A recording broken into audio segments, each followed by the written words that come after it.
I should be alive. Waiting for response. See if it's working. Hello, internet and lovely people.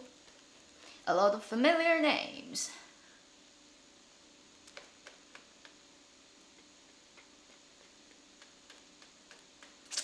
Let's see who is here.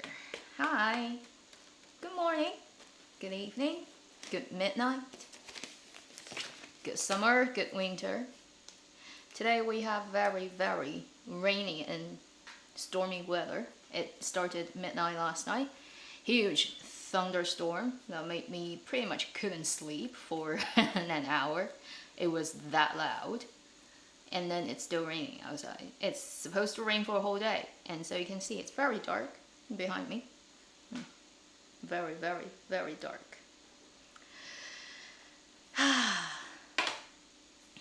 Hello, from people from everywhere. Hi, people from UK. Hi. San Diego. Hi, US people. Hi, Seoul. Somebody is in Seoul. South Korea. Yeah, Asia is baking. I mean, China is baking. China is insane. My hometown now is officially, like, again, winning the title of the hottest city in China, with no doubt and competition. It's like as high as 46 degrees. 46, okay? Since I was a kid growing up in that city, I've never seen 46 on a weather report.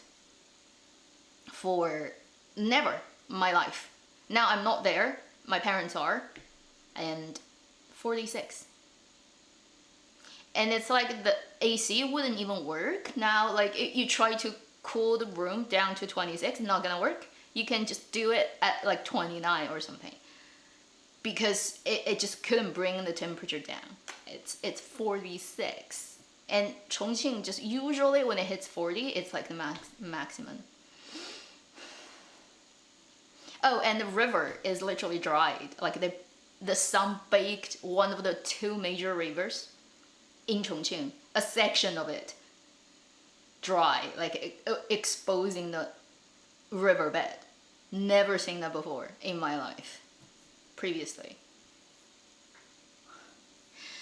Haha, but Beijing people. Oh, so you're going here. You're here by climbing a ladder. Your ladder is working fine then. it can allow you to watch live stream. BC, yeah, BC this year is not too bad. Last year was insanity, right? Because there was one day it was 49, I believe. Unbelievable. 42 in Turkey. It's insane. Like, weather is so insane these days.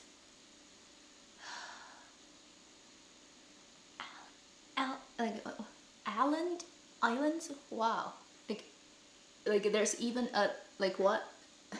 That A is not even like an English A. How cool. I have no idea how you pronounce that. Brazil. Hello. Midwest, right? Yeah, US right now is not bad, but it has been bad for a bit before. Anyway, this year is insanity. Europe, Asia, everywhere, nothing makes sense anymore.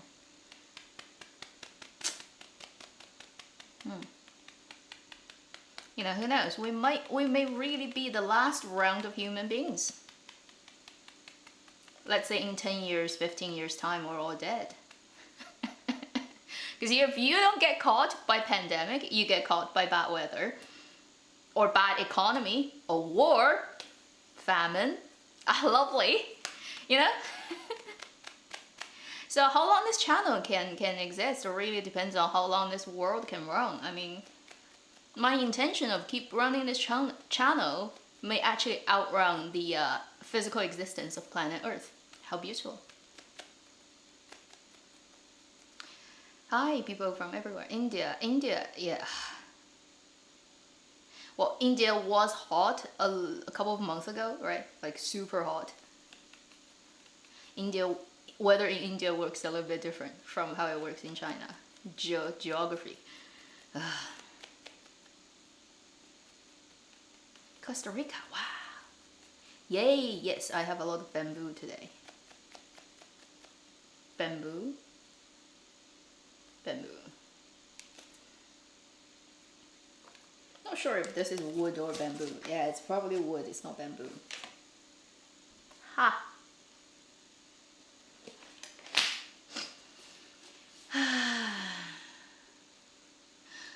And every generation feels that way, maybe, but like honestly, right now, really is crazy. It's crazier than previous generations. Come on, let's be honest. Because we have internet, which previous generations doesn't have. That is like Pandora's box, really. We have AI. God knows what's gonna happen with that. We have genetic engineering, beautiful. We have nuclear power, ho, heavens. We have biochem, all kinds of weird things. We have like, you know, labs in the world working out superbugs. Honestly, it's the worst time. Come on, let's be honest. You know, like 100 years ago, they didn't even have penicillin. You know, now we can genetically engineer babies. There's no comparison. Again, we are at the worst time. We're heading towards a huge stone wall in a full speed running high speed rail train. Yeah. You know, it would be a weird fate and fortune if we got to see the end of it, like for real, with our eyes. It's in another way a great fortune, because every human being that has existed before hasn't done that. In a poetic and ironic way, that's a good fortune.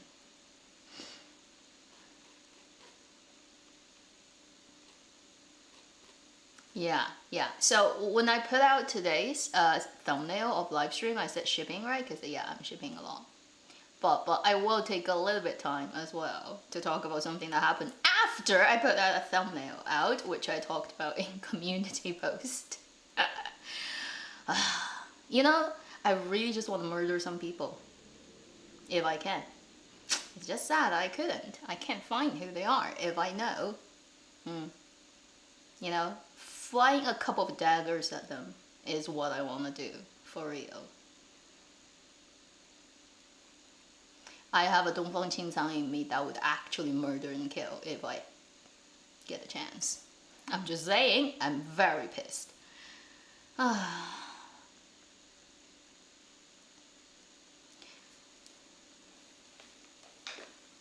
If people need to go to class, do, you know, there's gonna be a replay.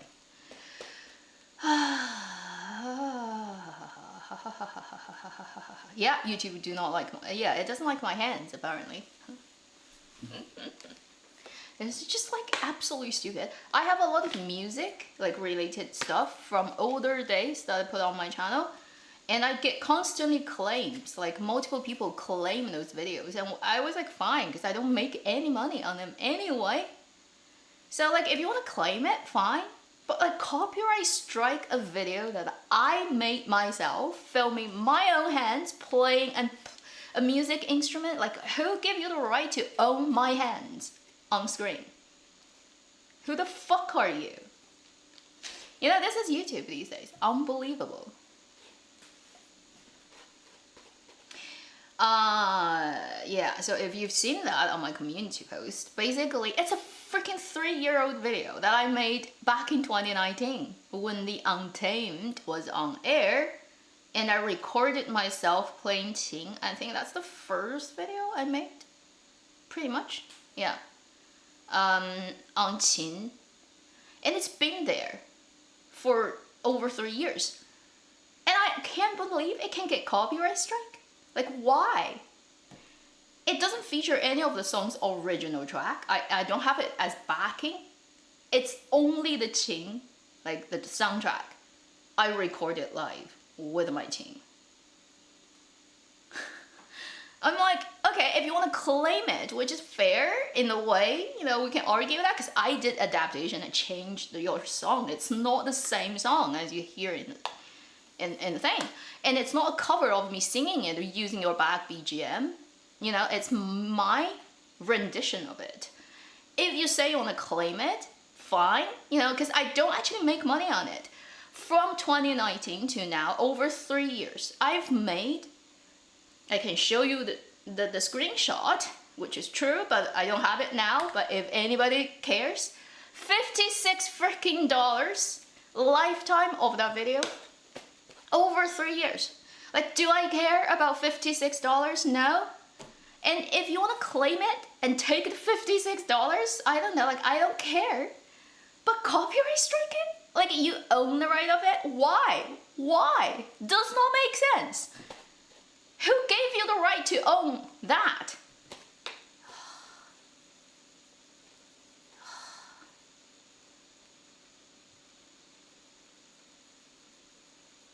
Unbelievable. And there's so many other people covering all kinds of songs on YouTube. So like, what is the rule out there? If it's completely disallowed, just say it. But I can search, just typing in any of those songs, I can search and find hundreds and thousands of videos of people doing it on everything. So, apparently, why?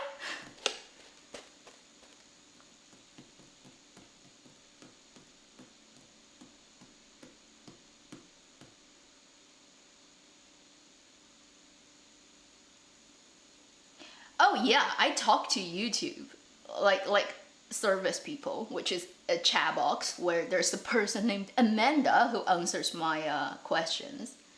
But you know, as I chat along, I have 95% like assurance, like feeling in my heart that that's an AI, it's not a human. Because I asked her, are you a human or AI? She said, I'm a human. But then the way she talks doesn't sound like a human. That Amanda doesn't pass my Turing test. I just feel 95% of the chances that's an AI. So I'm not talking to a real person. It doesn't make any sense. You know, so like, I can talk to it for all day long and it's not gonna do anything. It's not, it's a music company, right? What New Style Media Group, who claims, it doesn't claim it, it strikes it, which makes your, like, there's an expiration date for 3 months. And it's like 1 of 3 strikes on my channel. I have to actually get them to retract it, otherwise it's gonna stay there until November. Obviously the video is gone, you can't watch it anymore, but also it's just gonna be sitting on my channel as a strike. Which I've never had that happening in 5 years' time. Usually when music is concerned, they just claim it, which means once they claim it, any money you make on that video goes to them, which is fine, and I don't care. Like I said, 3 years, $50 is like what? But they strike it. Like, why?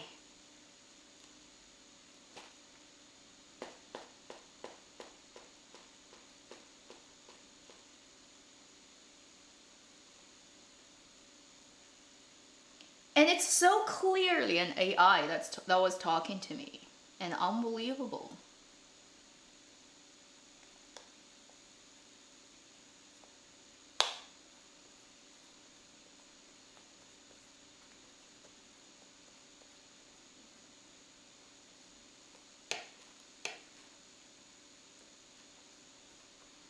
Sarah, it's an old thing, you probably know that, right? I put it all on Hotpot TV because, yeah, copyright, everything is about copyright. It's just so disgusting.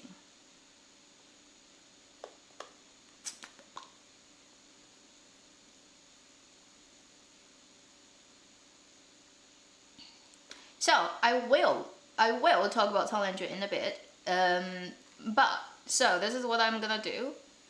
I'm gonna wait for a bit because I sent a request for retraction, see what happens. If they don't respond, that's nothing I can do.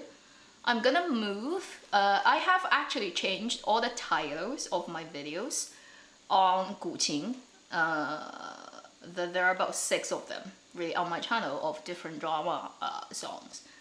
I've taken down all the tags. I've taken the title of the song and the drama out of the whole video, and I'm gonna wait for a bit to see if they're still searchable, because right now I've taken something down but they're still searchable on YouTube if I type in the old search tag word. So maybe it takes, I don't know how long the system refreshes and then get rid of or if it always is there. And so that's what I'm gonna do is in the future, if I do any guqing on drama songs, I'm gonna put it on my second channel, and I'm not gonna write down any of the drama title, song title, tagging it. It's just gonna be a guqing tune. Good luck of finding it for future people who wanna do that. You would have to just like watch every video I put out. And I would never admit that I'm playing a particular song. It's just gonna all be guess game. And then probably deleting all the guqing videos from my first channel, like my main channel, and then put it all on the second channel. That's what I'm thinking about doing if, it's so, like, I get harassed all the time of my drama review video, which is all fair use, but it always just like, never ends. It just keeps coming. Now I get harassed for playing music. Beautiful. Don't we just love this world? And now we have Facebook and Meta and the whole thing about Capital wants to control our everything, our life, even our internet. Like, I don't know. Online avatar forever. Go to hell. Unbelievable.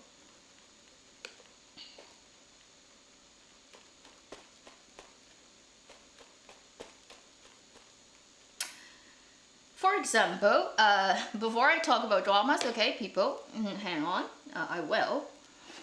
I usually stream a long time, so let me just vent a bit more. Now I've changed, for example, the videos that I made, guqing videos, okay, funny. So, for example,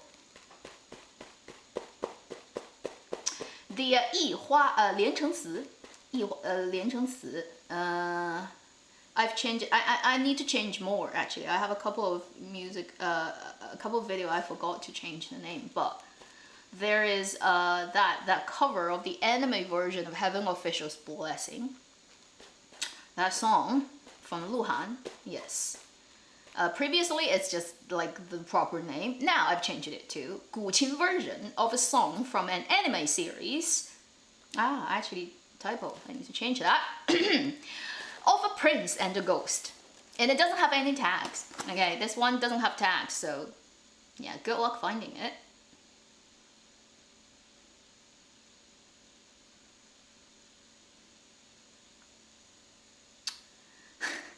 And then, for example, the 天问 from Word of Honor, the title song, sung by Liu Yuning, I've changed that to guqing version of Security Guard of Love's song of two guys who ended up in the mountain.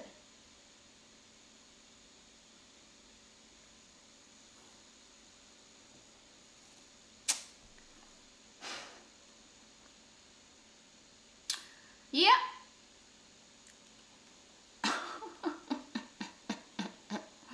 So let's just see, what more is gonna come. And if there's, and I've taken all the tags off, like so the tagging of the song and of the drama, and it's just like the system. Like now, once I do that, I go to YouTube and search with the old tag word. It still shows up. So I'm gonna wait for a bit to see, say a couple of days later, a week later, if that still happens. If it keeps happening, I'm gonna delete all those videos and then I'm gonna upload them all on my second channel. And then they're not gonna have any like previous existing tags about anything. I'm not gonna tag it in any way. I'm just gonna say it's a guqing of a song. Read the freaking thumbnail. It has the Chinese name of that song on it. Good luck!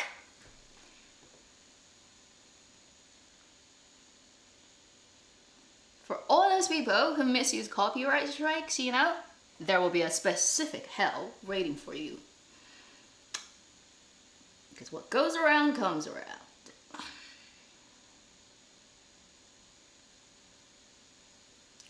Oh, and they're all gonna go bald, okay? They're gonna lose all their hair in like, what, 3 months' time. It always works.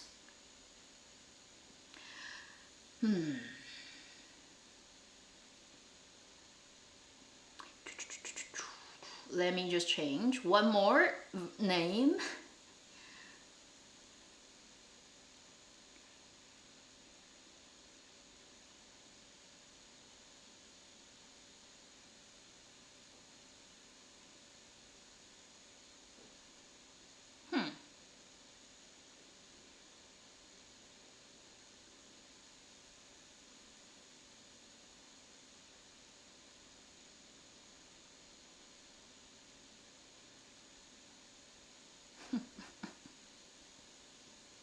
Unbelievable.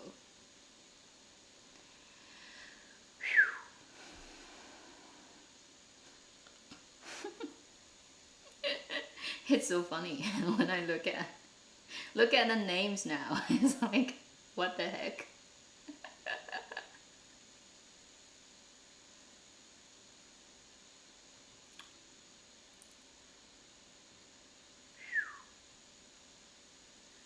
Love my life as a YouTuber. You know, there's so much absolutely horrible content on YouTube if you search those crazy things, like the children's channel particularly. I've seen so much horrible art and horrible kid stuff when I search and like, pops up like, what? YouTube allow kids to access these kind of garbage? Yeah, they don't block these things. They come and block something like on my channel like this. It's like unbelievable.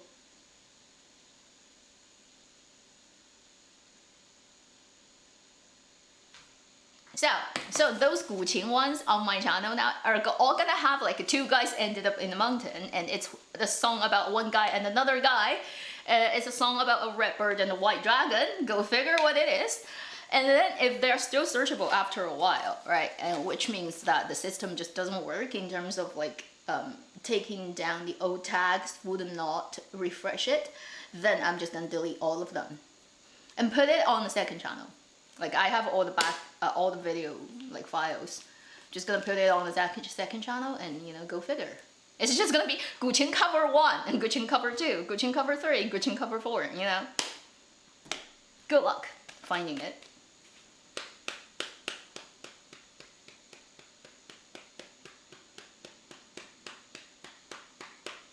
Stickers on turning red, please? No, I wouldn't, because it's Disney. Disney kills everyone. Oh no, it's not Disney. Is it Pixar? I can't remember. Anyway, they're their whole thing together.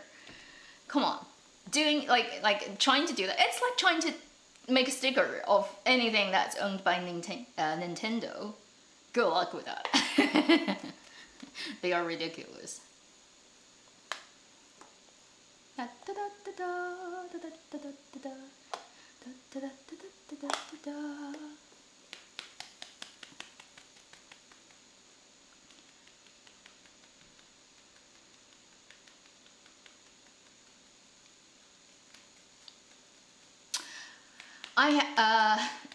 I've dealt with the copyright thing for a long time now, so I know all the things that you can do, you know, and sometimes it just doesn't work. You know, they don't care. Like I send a counter notification and then some back is like, no, we're not gonna forward that to you. I'm like, why? They don't care. You know, they email back and they say basically, you know, we don't care about what happens to you. Yeah.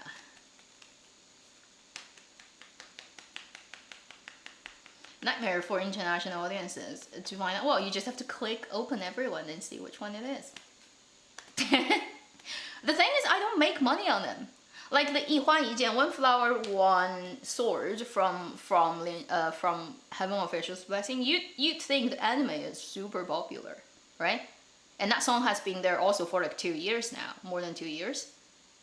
You know, today I checked on that. I've made entirely, like of the entire lifespan of that video, $26.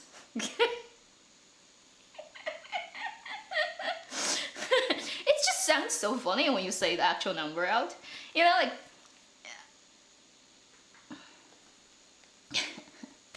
you've made $26. Cool. So like if I delete all that video and put it somewhere else, you know, like, you know, it's not gonna make me any money anyway. And then it's on the title, like the thumbnail. You see the Chinese name of it.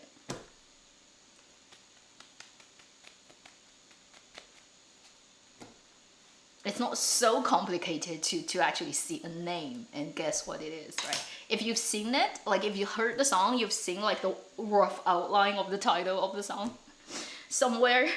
It's not hard to recognize two characters, I'd say, usually. So, first half an hour, let me, I've vented about the stupid things that happens to my channel all the time.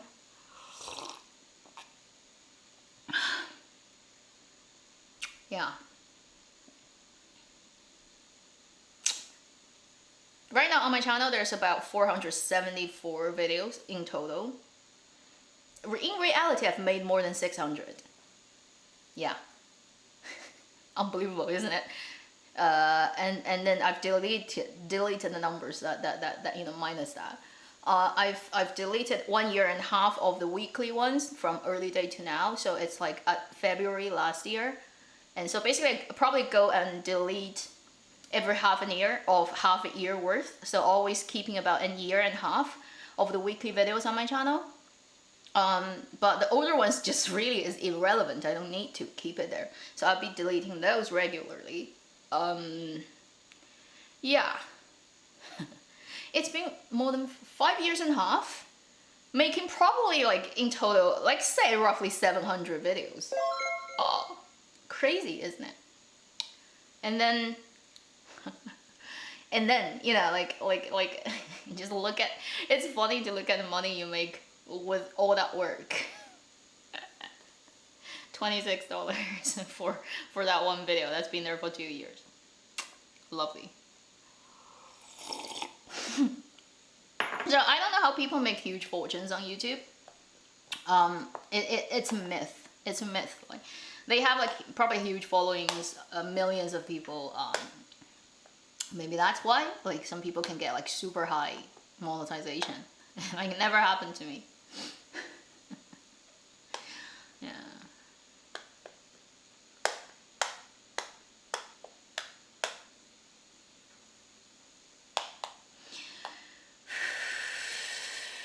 Bilibili account creation is a bit complicated. It's not as easy as YouTube. So when the clock hits 10 on my end, I'm gonna start to talk about dramas. Yeah, I do a lot of all kinds of weird things.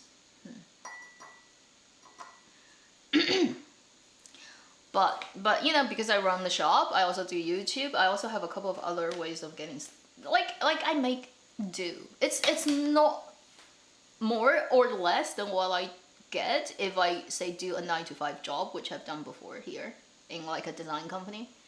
I've done that. Pretty much the same thing. It's like pretty much you earn actually the same amount of money, but I just have more free time and like I can work at night, you know, if I want to, at 9 o'clock editing stuff, or I can just have the entire day of the next day off when it's a weekday.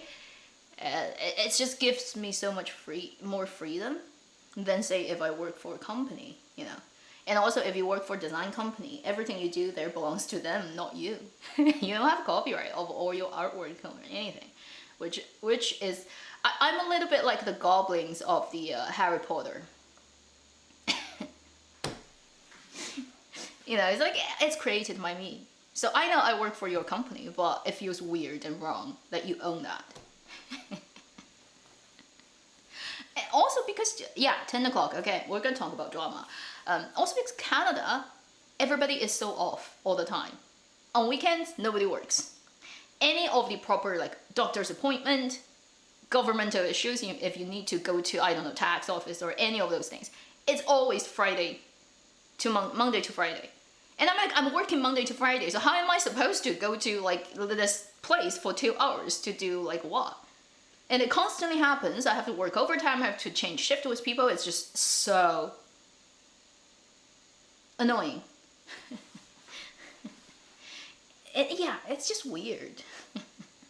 You know, just people just like service in this country is like when everybody's working, they're working. When everybody's off, they're off too. So how am I supposed to get anything done? Yeah, post office don't even like send stuff out on weekends here.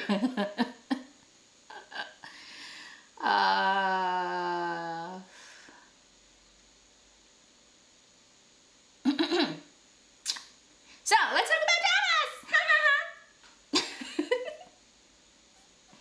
You're gonna see like a little bit of Avenue X today. He's gone mad.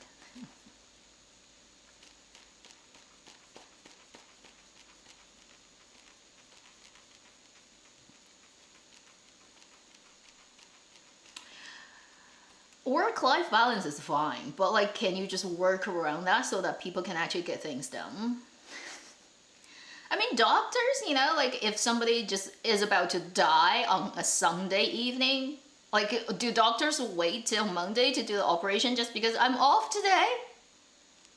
You know, for certain industries and work, you can't just do that. It doesn't make sense to have everybody on and off at the same time. Like, how does things work? You know, like, yeah, certain professions unfortunately just have to have that, but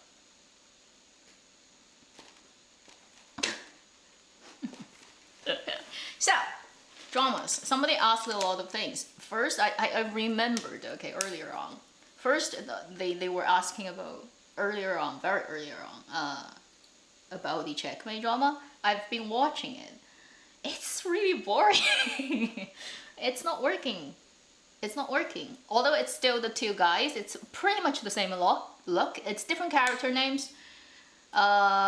Cases style is a little bit different, and they basically this time they're basing it on actually, you know, original copyrighted stuff.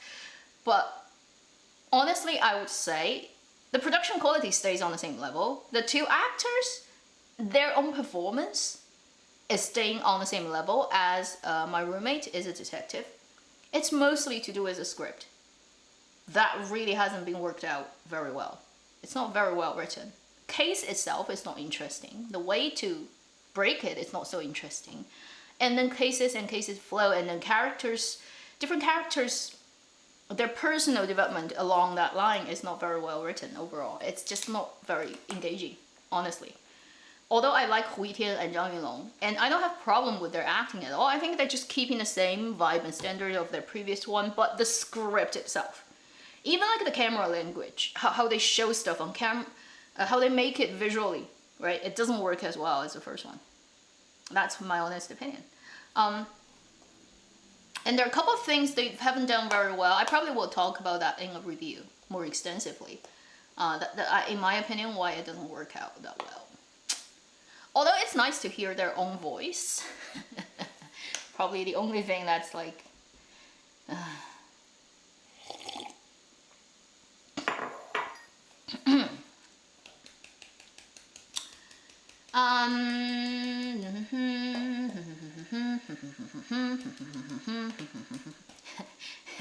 Agatha Christie, yeah.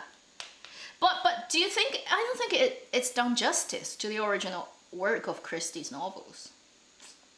Because if you've watched any version of the previous Oriental Express, you feel the energy, the tension, and how they actually show it on camera and in visual to make it, like, make you actually understand. First is how the whole train, like that one carriage is spatially divided, who is in what, and who links to who, and who comes in at what time, and that's why it works. In this drama, they don't show it. They actually don't give you not even one scene of like how those rooms are spaced, different people in that at different times. Somebody comes out, somebody goes in, and this goes in that, and therefore, you know, it happens that, like, it doesn't explain things first clearly. Then it doesn't work on the characters. Like the different people who are in it for whatever purpose. It still has the procedural things there where the Oriental Express thing is so well known, everybody has watched it, but it doesn't have the emotional impact. It doesn't have that engaging pacing, and that sort of exhilarating feeling of getting to know the end of it, like getting the case broken. It doesn't have that. It's very like it's written like a list of the points of like where we need to hit, and they just go from it one point to another. They don't think about how you make the journey interesting. So the first case of the Oriental Express, when I watched the version, I'm like,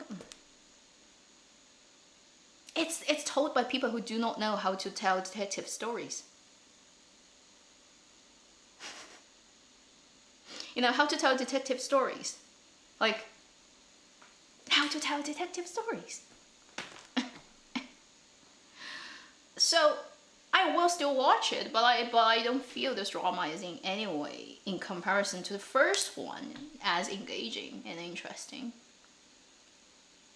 It's just gonna give you more editable shots of the two lead actors.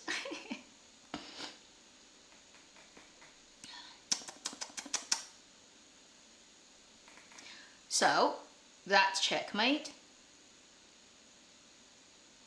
That's what I feel about it. If you've watched it, you know, you may have you may know where I'm coming from.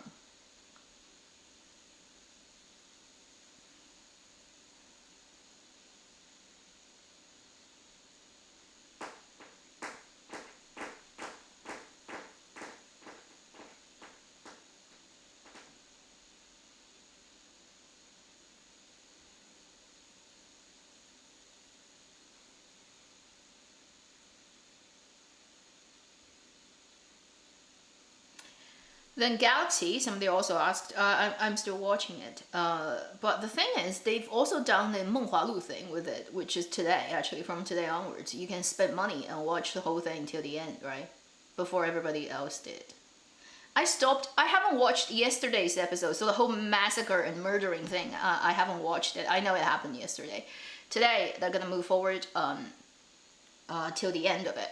Probably I'm just gonna find one day and just watch everything that's left there in one go for that drama. I love like Galaxy. The good thing about this drama is it's pretty much stayed at the same level of performance throughout. So the first impression I made in terms of what I think about this drama, it kind of just, it didn't drop, it didn't like go up that much more, it's just like there. It maintained the level of quality till the end, pretty much, I think.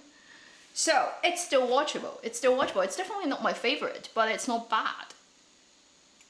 It's not bad. It's just it. You know, if you like it, you like it. If you feel it's okay, it's okay. You probably are gonna have a very even feeling of the whole drama. It's like that. It's that sort of maintained level of performance through. It's just a little bit painful to look at the visual for like, what, 50, 60 episodes of it. It's very 寡淡. The color is very 寡淡. It's very... you can tell the color is being desaturated and then slightly whitened, washed to make the leads looking, you know, fresher and plumpier, but there's very little contrast in color. I feel like watching it for 60 episodes or something is a little bit like visually you get very tired. And it's just its design aspect is not something I like very much. So visually I don't enjoy, like there's nothing to really enjoy about the look of Galaxy. From hairstyle to costume to like, it's just not my thing, not my type. Yeah. but it's not a huge thing, you know, not a sin in any way. It's just not my type. But I probably will still watch it till the end, and once it's done, make a final one. I don't know what else I can talk about it though. Pretty much everything stayed the same. Like the plot obviously changed and developed and stuff, but I kind of already know, like even though I haven't read the novel, I've read all the synopsis out there. I know what happens at different stages and then eventually what happens. So it's just following it and getting to the end basically. So yeah.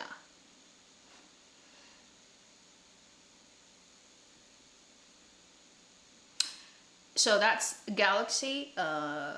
What else?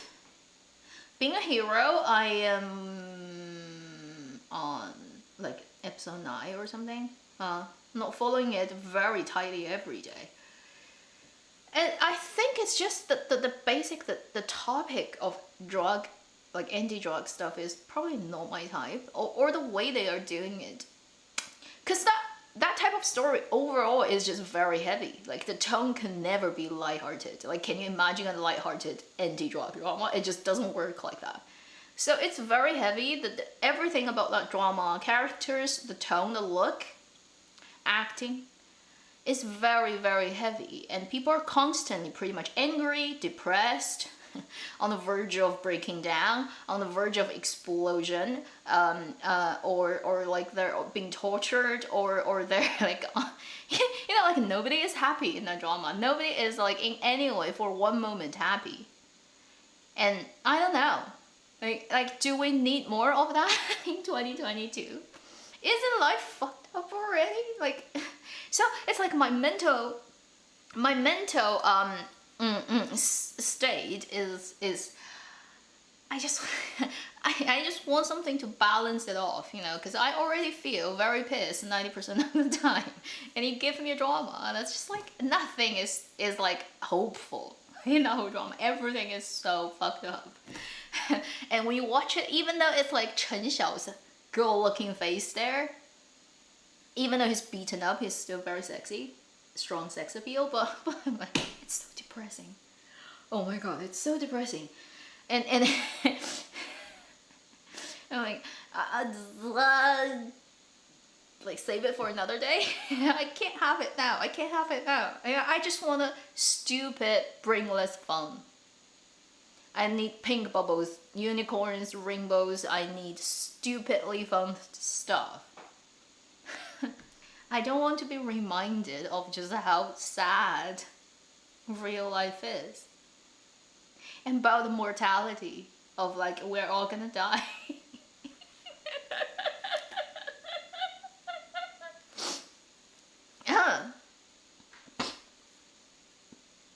Well, good luck. Ashana, that's good to hear. Yeah.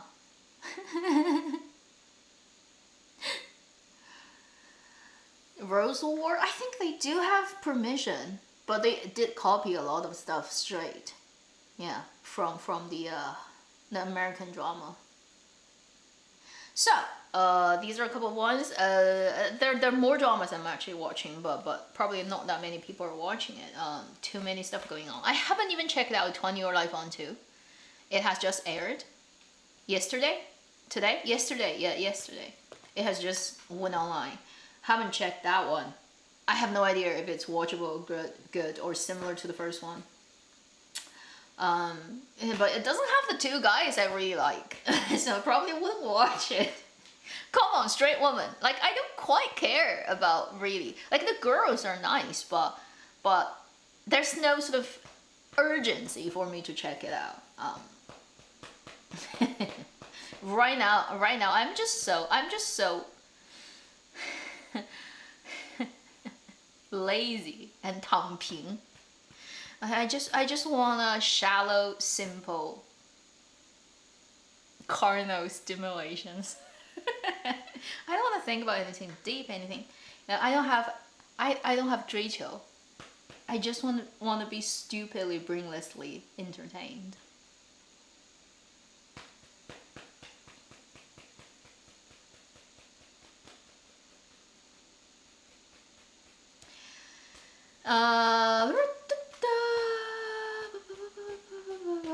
But Being a Hero is directed, I think it's done by the same guy who did the that drama that crashed, 破冰, with Huang Jingyu. So they're trying to get it back and showing people we're actually not stupid. We know how to make good dramas. Okay,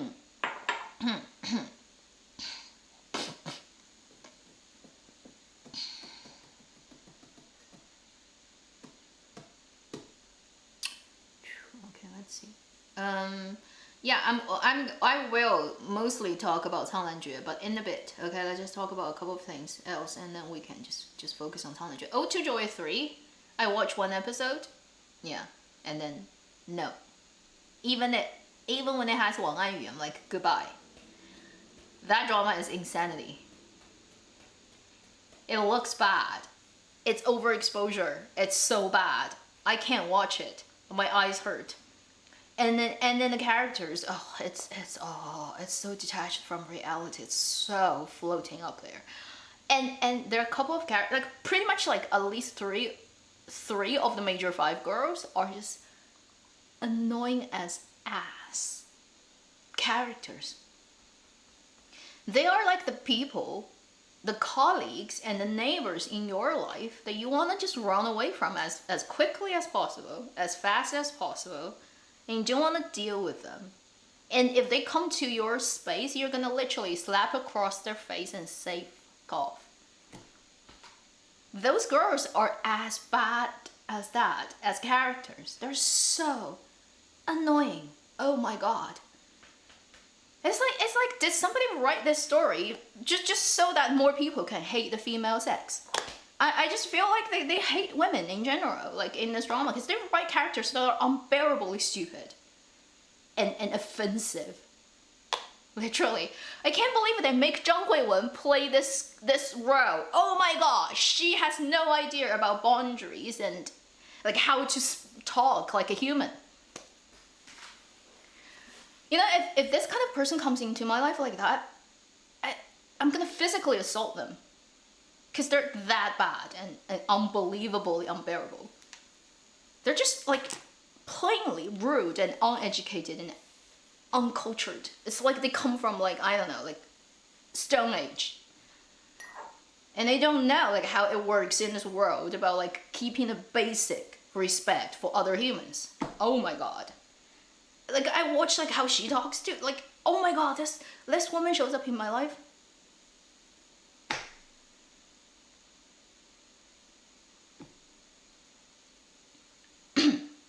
I'll let her know, you know, like what can be the result of her actions that make her remember like for the rest of her life. It's just unbelievable.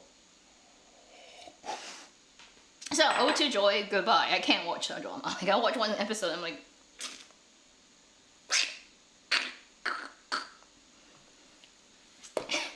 unbelievable, right? That IP, like they did that to that IP. How is that okay?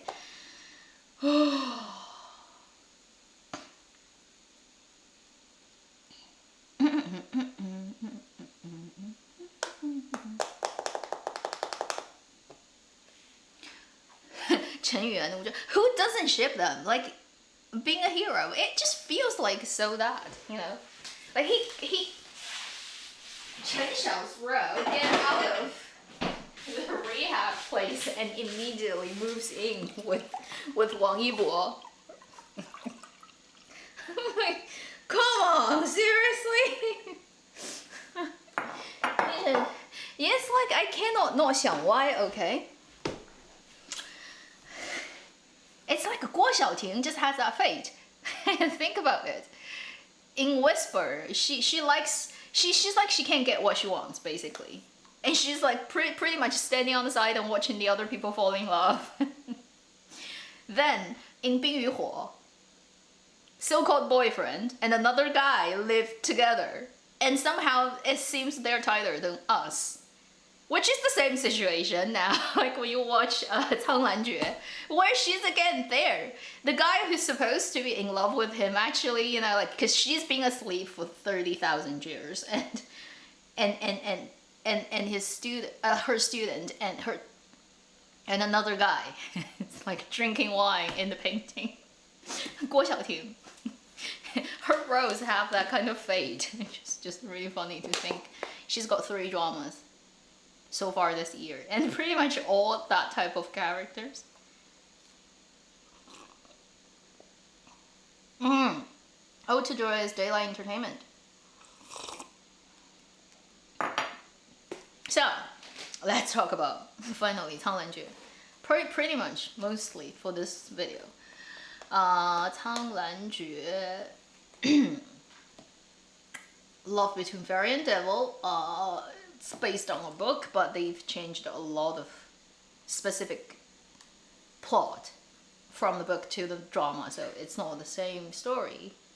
But then they didn't change. The good thing about the adaptation is they didn't change the essential quality of the characters. Not even like some specific settings are changed in terms of like, you know, who they are, their parents, their heritage, you know, how it works in the system. They've changed a lot of that, but they didn't change, let's say, the essential personality of the main roles. And I think that's a good idea of keeping that spirit still there, although we change a lot of other things, because you make a 36 episode drama, you can't just have it, you know, like one love story between two people. It's not gonna be able to fill up the structure of a big 36 drama, which needs a lot of minutes, okay, in it to talk about stuff. So the good thing about the adaptation, I think, in this drama is they kept the point where they know it's gonna make the characters interesting, the personalities and their dynamics, and then change a lot of other details. So in spirit, it still is there. And then they worked a lot on how to flesh it out a lot. Original story is very short, very tiny. And they've added so much stuff in it to make it as a drama, 36 episodes, not feeling like it's being watered down and making it like unnecessarily draggy and long. So that's a good thing about this drama's adaptation.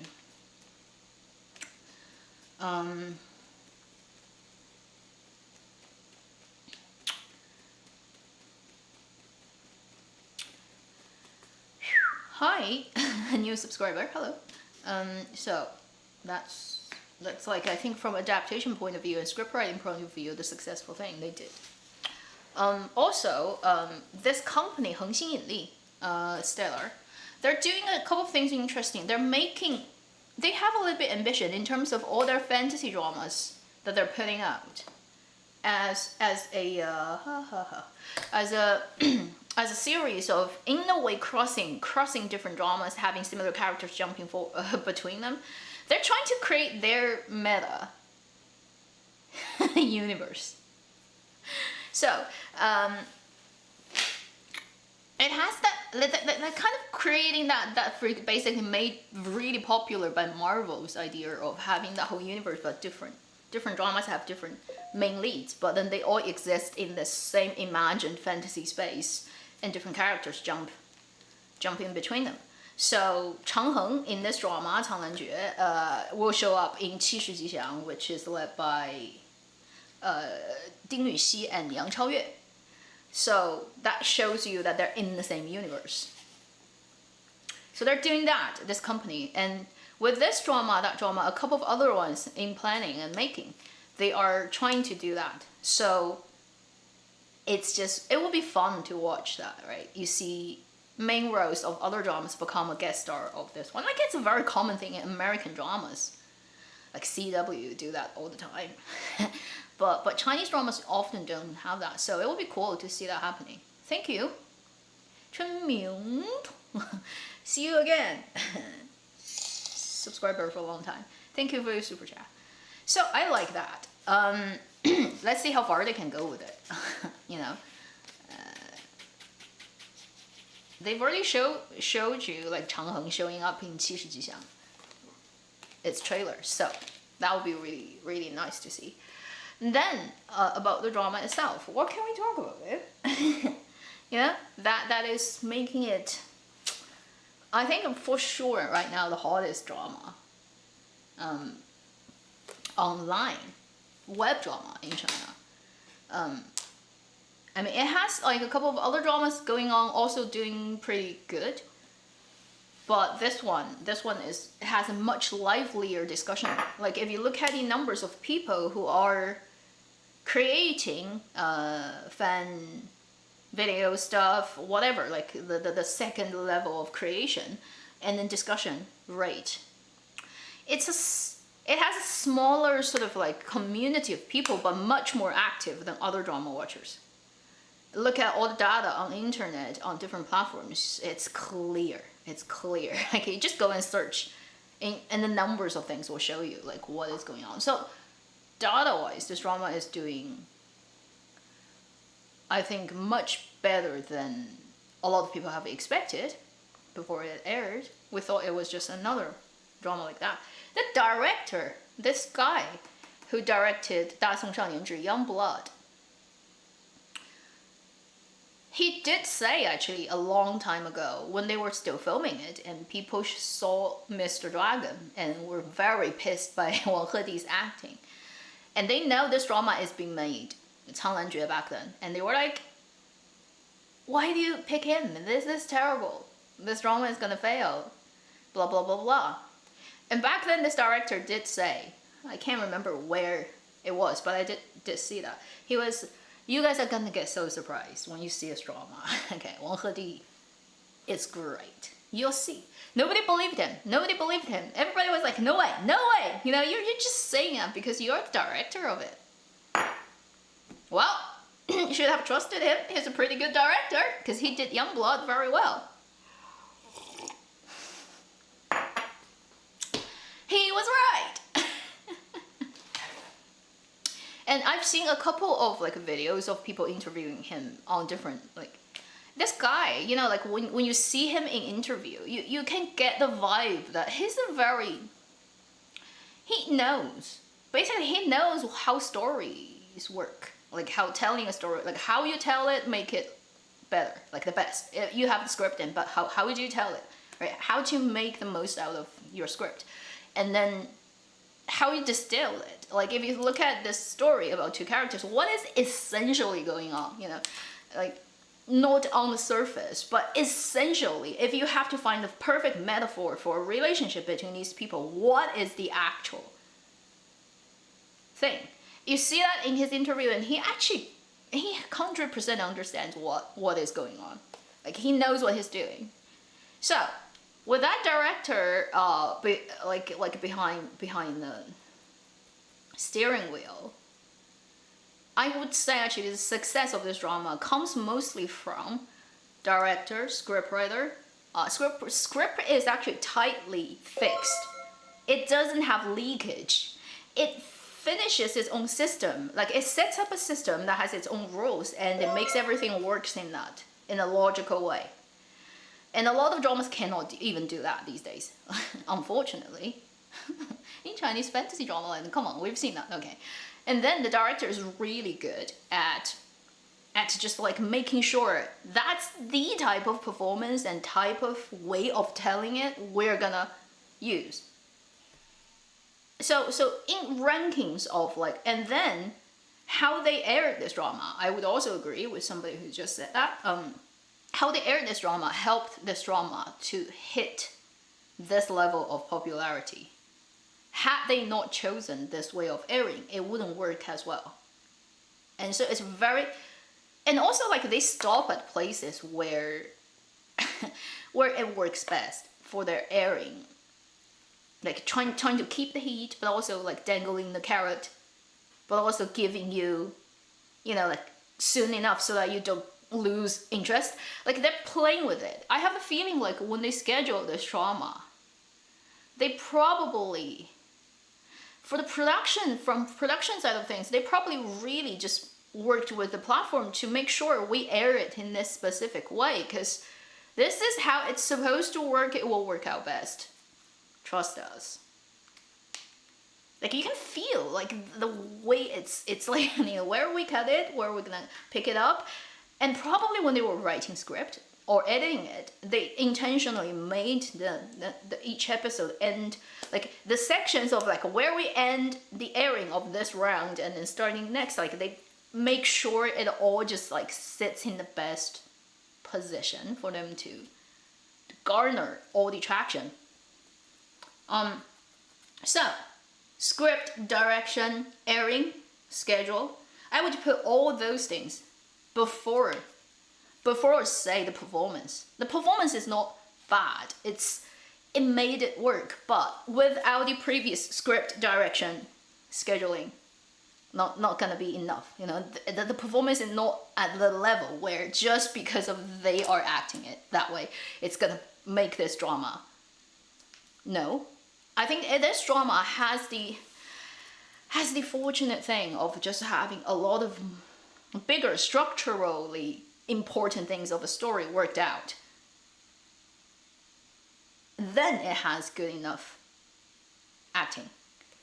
And then, when I said it has money, okay, it does have more probably budget located to post-production and design than maybe other fantasy dramas that cost really expensive actors. But the way they did the special effects, there's nothing groundbreaking. In terms of they didn't use technology that doesn't exist, they didn't use special effects that's not really used in other dramas. So it's not significantly more expensive, but they used it very cleverly. They used it in the most, let's say, again, I have the feeling that they really, before they made the drama, sat down and talked through design concepts of things. Like how we're gonna design that tower, in the tower space, what we're gonna have. Previously in dramas of fantasy, what we've seen before, can we do something with the same budget but a different idea? That will make it look refreshing. You feel like throughout this whole drama, basically, they just use what's already there and nothing too much more expensive and costly, but then like, we have brains as humans. Can we do it creatively to, you still have the same tool, same budget, same timing, you know, like post-production, but like what idea, you know, like goes into that. You know, it's like me making 绒花, which that whole process is, everybody do it the same way. The silk, you brush it, you tie the copper wire, you cut it off, you make the velvet, and then you design. But then how you, like everybody has those velvet strips. Everybody who makes that. It looks the same from everybody's making, just different colors. But then how do you put it together, right? How do you design that flower in its specific look? Makes it different from other things. So this drama, in the design department, feels like they put a lot of effort into just making sure, if we're doing this, can we do it just a little bit different than other people have done it with the same money? You know, like just brain is over. Like at least that's what I feel. That's what happened. So they have just like a couple of very important things done right. Therefore, the drama can be what it is now. Not easy, okay? Very lucky. Very lucky we got this drama at this point. And every year you get a lucky drama, you know, or a couple of lucky drama that just happens to come out at the right time with the right actors, with the right team, and just like everything just happens to fall in place really well compared to a lot of other things. It's so I've said a lot. Yeah, right. How many people agree with what I said?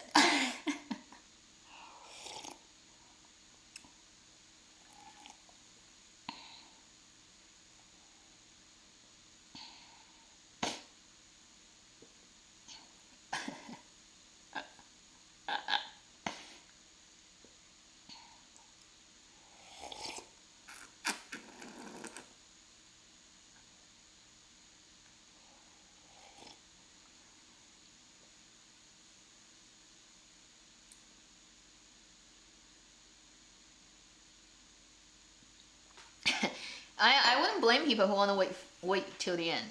So what's gonna happen for next week's 6th episode? Like coming up on Saturday to Monday is gonna be the part where it's gonna lead up to the big, like that moment you've seen in songs, like all the songs release MV you've seen. That's gonna happen. I think right on the brink of changing 30 to 31, or right there, it's gonna happen. That's how they designed it, for sure. Remember Word of Honor?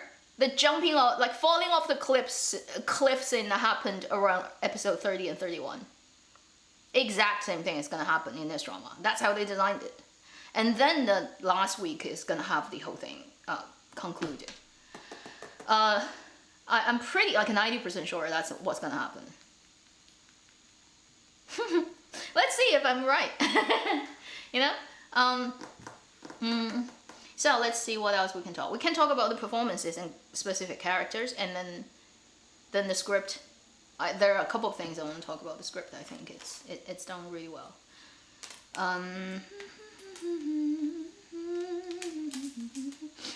Sarah, I would argue with your point, because Wang Hedi's performance is also my main reason of keep watching it, okay? Because I'm curious, because he surprised me. I didn't see it coming, and I like it, so that's why I'm watching. But had it not been this level of working out the script, the director's ability to make sure the best way of playing that scene gets into the camera, then music, editing, special effects, without those things, Wang Hedi's performance will not be there. He's not the type of actor without good direction who can actually like beat the director. Like even there's no director, my performance itself is gonna carry the show. He's not at that level at all. So the thing that we are saying, we're watching it because of Wang Hedi delivered that performance. It's built upon the fact that the other things are there. If that thing is not there, there would not be his performance. For sure, 100%. If there wasn't that dubber, the drama would be unwatchable. Like, to start with. The thing is, if you don't understand Mandarin, it wouldn't affect you. But the thing is, it would affect every Chinese person. And this drama is domestic drama. It's 99% Chinese market. So that wouldn't happen. They have to find a good dubber. I thank this dubber so much. He did such a good job in terms of dubbing the emotion and fitting the face. Like, his voice comes out of Wang Hedi's face like his own voice. Very fitting. But then his emotional, like the way he treats all the lines is so well done. Without this dubber, okay, this role would not work. Would not work at all. Wang Hedi's own Chinese Mandarin, oh my god.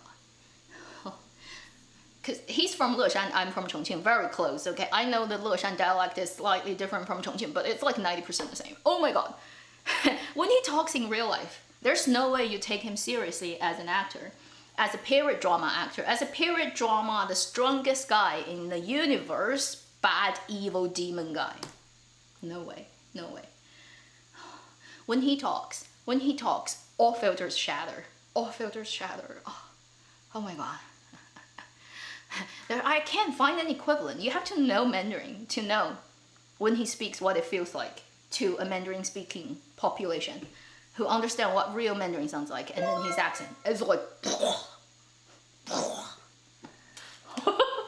the level of crash is like heaven comes down to earth. It's like Yellowstone explosion and destroy humanity. It's so not gonna work, okay? So if it wasn't for the dubber, the drama, that dubber is so good. And that guy is a new guy. I haven't seen his name in other things before. And he has a very cool name, a very traditional styled, almost like a 18th century name. It's not like a 21st century name for a guy. Wang Baoshun. How cute. Like, if anybody knows Chinese name, Wang Baoshun is like 2 centuries ago name. It's not something that people would name their kids these days, for sure, okay? And I've never heard about this guy, but he's such a good dubber. He's such a good dubber. You know, like young dubbers, or dubbers who haven't really had a lot of work portfolio tend to be actually better than very experienced dubbers, because experienced ones, they're first, you're too familiar with their voice. Other characters they've done before would affect your feeling of the new character. Second is they got so used to it, they sometimes become very habitual. Like they stop using the raw sort of emotion. They just resolve to the techniques they've learned over 20 years of working, and it's very pretty, but it's very stale. Yeah, and this guy is so good. This guy's dubbing is so good. Wang Hedi should thank this guy. You know, he should privately send him money and gifts for like making my role work. So with that said, yeah, in this drama, he is like a real actor. Like, he fits the role, the role suits him very well. And then the director just like knows how to get a performance out of him in this specific scene. How we're gonna do this? You know, a lot of like tiny details about how they decide to play a scene out is definitely on the director. It just works out so well. What can we say?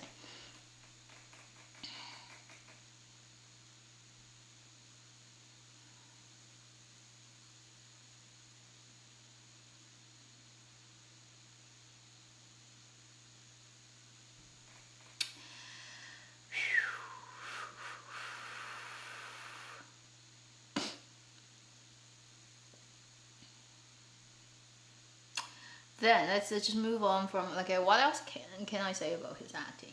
Oh, and so there are a lot of details, right? I think it's in the design of things. Like, they've worked it out really carefully in the drama. That is not just the actors acting, but director probably gone through this whole thing and had a lot of notes about where we're gonna squeeze a tiny detail that's just gonna link everything together. That you know, only for people who actually care about the story and watching it very carefully, you're gonna see it. But when you see it, you're very happy. A lot of dramas don't have that. Okay, 90% of the dramas that are crappy don't have that because they don't give a shit to those. Like, they're just making it quick money, get out. They don't care about their story. This drama does. For example, if you notice the particular way of wiping tears off, anybody notice that? From the male lead on the female lead. That's actually a callback to the maid who did that to him when he was a kid. So those details, like, they don't jump out and just tell you, you know, we are doing this, like, in the lines of the characters. But only if you're watching the drama carefully, you're gonna see it. And it has a lot of details like that in this drama. You know, from that you can tell, this is a carefully worked out script where every detail is thought of. And they probably, when they run the script multiple times, changing stuff, they are adding in those little things that doesn't have to be there, wouldn't change anything essentially of the story, but it's the crafting, it's the knife that's doing the tiny cracks on the sculpture to make it just look at that tad bit more real. Like, this drama has a lot of those things. Because if you watch it for the second time, you're gonna see it carefully. Probably for the first time, you may miss some of those details. If you watch multiple times, you're gonna see a lot of those details. And, you know, it makes the drama work in ways that you may not be consciously aware of.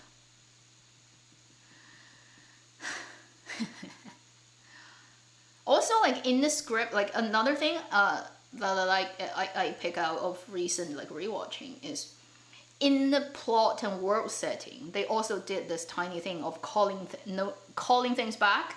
That doesn't affect the main character or plot line at all, but it basically makes the world believable. Like, our timeline, what happened to different people, therefore resulting in currently we live in this world where this part and that part are at war, and they set this up with a lot of details that link together, crossing a long way of the plot line to episodes far apart, talking about things that are linked, but you don't notice it very like easily if you're not paying 100% of attention all the time. But if you're rewatching it, you're gonna see it, and it's really cool. You know, again, that means they put a lot of work at the script level, working it out, and I appreciate that. Like, it means they treat it with respect and good attitude of, like, working.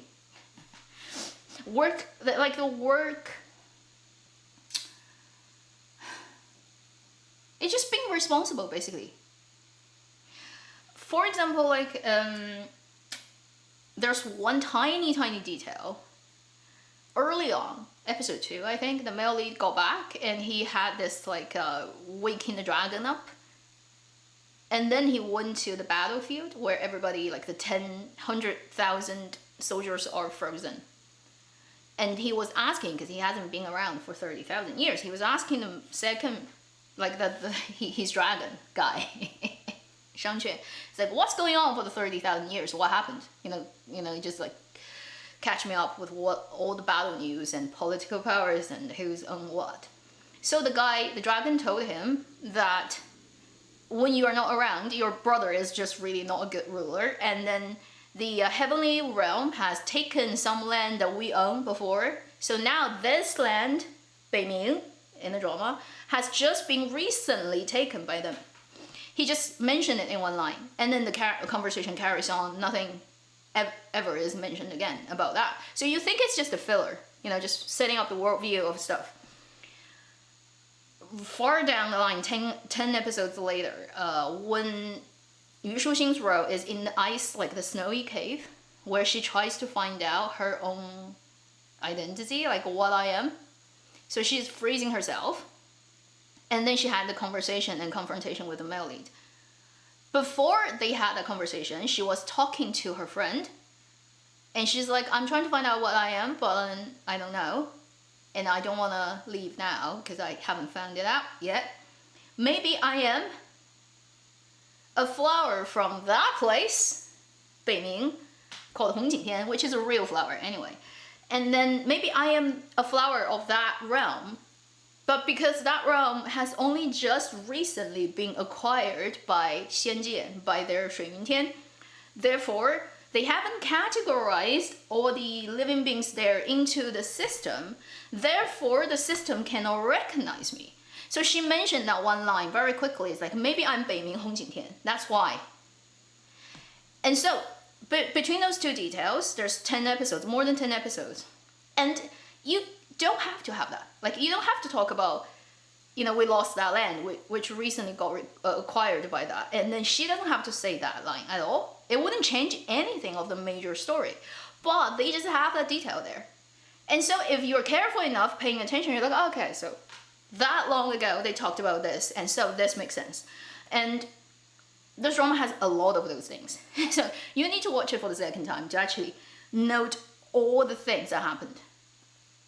And sometimes it's just one line that's got mentioned briefly in the long conversation. They don't signal you it's important. Later you're gonna see. It actually comes up again. This means there's one person behind. Or at least, like if it's multiple people, they all have gone through the whole thing together. And they were like, okay, we add this detail here, so therefore we can add that later. And then it's like weaving that net and everything connects. And crappy dramas don't do that. You'll never be able to find that in crappy dramas. And they don't even bother to make the basic logic work for the story, let alone details. Details will never match. Like within one paragraph of like speech, two lines can contradict each other. And that's normal, because that's crappy drama. This drama has a lot of those, a lot of those things. And I'm like, when you find it, I'm like, it's so good to see that,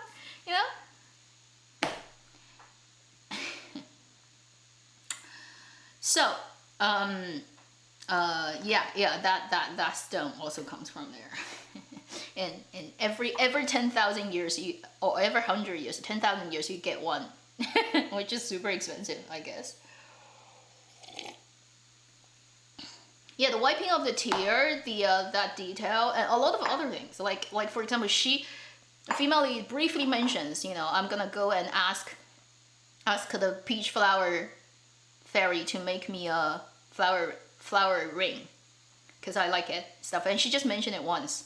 And many episodes later, the male lead created that for her in their place, and then took the ring off. So like all those details just connect. Only a responsibly worked out script would have that. Irresponsible ones, it just rolls along like a crazy out of control train that nothing actually sits at the right place. So I think that is actually more important than say like the pretty things, in the drama and acting. Wait, what ring? Have you watched the drama, The Ring That Stops Him From Feeling the Girl? His feeling? When he did the flower ring with his magic, he took the ring off so that he can feel. right? And that detail is called back to earlier episodes when she briefly mentioned just for one sentence that I'm gonna make the peach flower make that ring for me.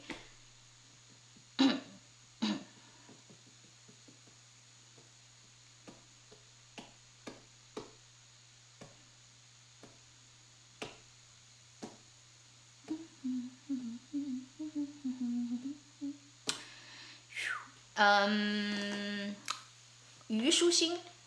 I don't know how many people here have been on my channel for longer than say 2 or 3 years. Because if you have been, you know. You know I like her. From day one that I noticed her acting in the drama, I'm like, I really like her. I don't care what other people say, you know, about like she being 作 or 嗲 or anything. I don't know, the girly thing. What's wrong with that? It doesn't mean everybody has to be as like, I don't know, like 攻 as me. She's actually 攻, she's not show. Okay? She just has that voice. She's tall. She's actually close to 170. She's 169, I think. She's taller than Liu Yifei. Can you imagine her? And then when she talks, she has the way of like very, but she's consistent. She's not faking it. She's like born with it. She just talks like that. What can you do? But when you hear her sing, when she's singing, it's a totally different vibe. You know, like she sings with a totally different vibe. She sings like an alpha female. not. So in spirit, actually, like the sort of the essence of her is very gong, but she just has that very, very cute, like cutesy look on the outside and the way she talks. So what, you know? Like I actually find it very, very cute, and she's not faking it. The thing is, you can tell she's not faking it. So like, what? Like, there's nothing wrong with people who are born being like that. So I don't have a problem with her acting back in the days of 少主且慢行. How many people still remember that drama? I really like it. I don't know why it's not popular. I just love that drama so much. Oh. I still whimper when I think about that drama. It's so adorable. I love her from that drama. So like from then on, I've always liked her. Okay, so in this drama, I like before it, like once it started and I saw what character is of hers in this drama, I'm like, comfort zone. She can do it, no problem. And the honesty of that is, yes, it's her comfort zone. If it's a totally different type, she may not be as comfortable with it, but like this is her like natural habitat, no problem. And it works so well. And although she has that voice that some people think she's faking it, she's very clear. Her dictation is very good, very clear. You don't have to look at the subtitles. You can understand every word she speaks. A lot of people cannot do that, unfortunately, these days in Chinese drama land.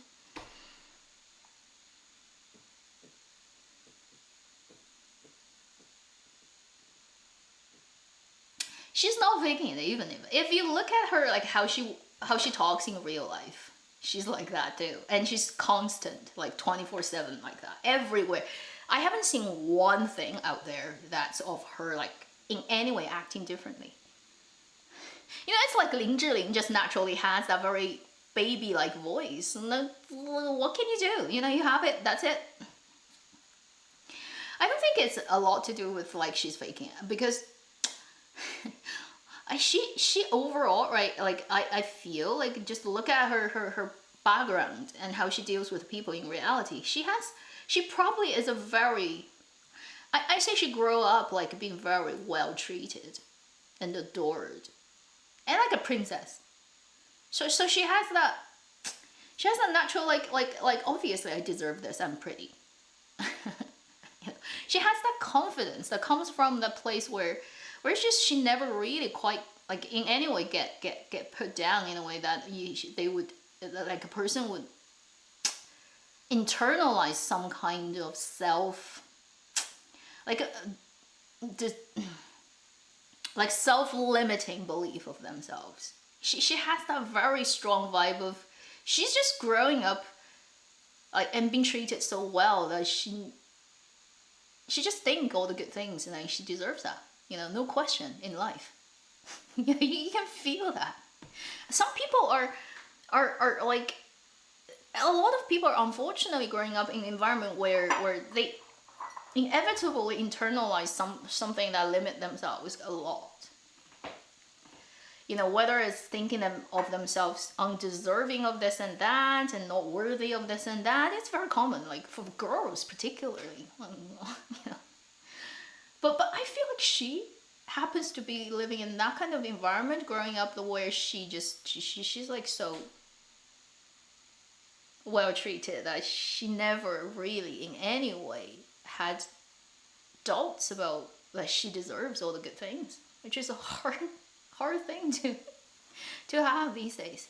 At least that's my intuitive like reading of her when she comes up. Like it just vibes like that. I can't explain it. Maybe I'm wrong. Like I could be wrong, but at least like so far it feels like that. Okay.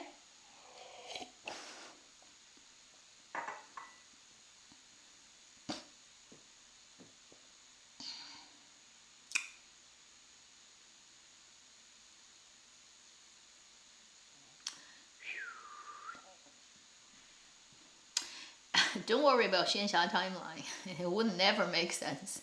Anything regarding time and like time travel and time, not like it never actually fully works out. Because it's actually anti our world dimension logic.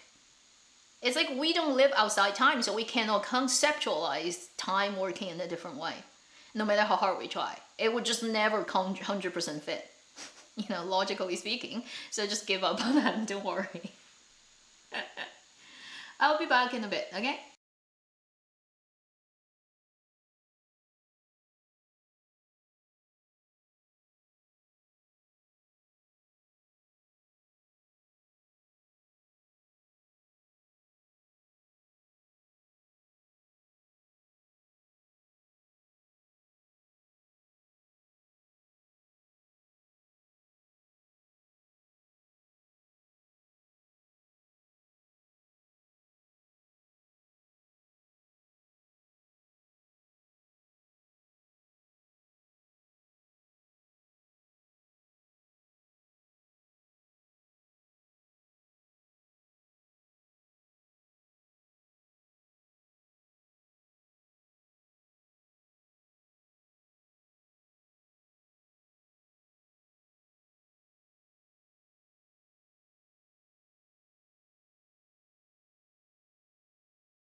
Okay, I'm back.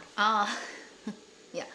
So I've said I like her, so I think her performance is exactly as I expect, and not to say it's easy, but I think it all works out very well. Works with Wang Hedi as well. Zhang Linghe is also okay. Like not Oscar winning, but he's good looking, and pretty much that's enough for him to play Chang Heng.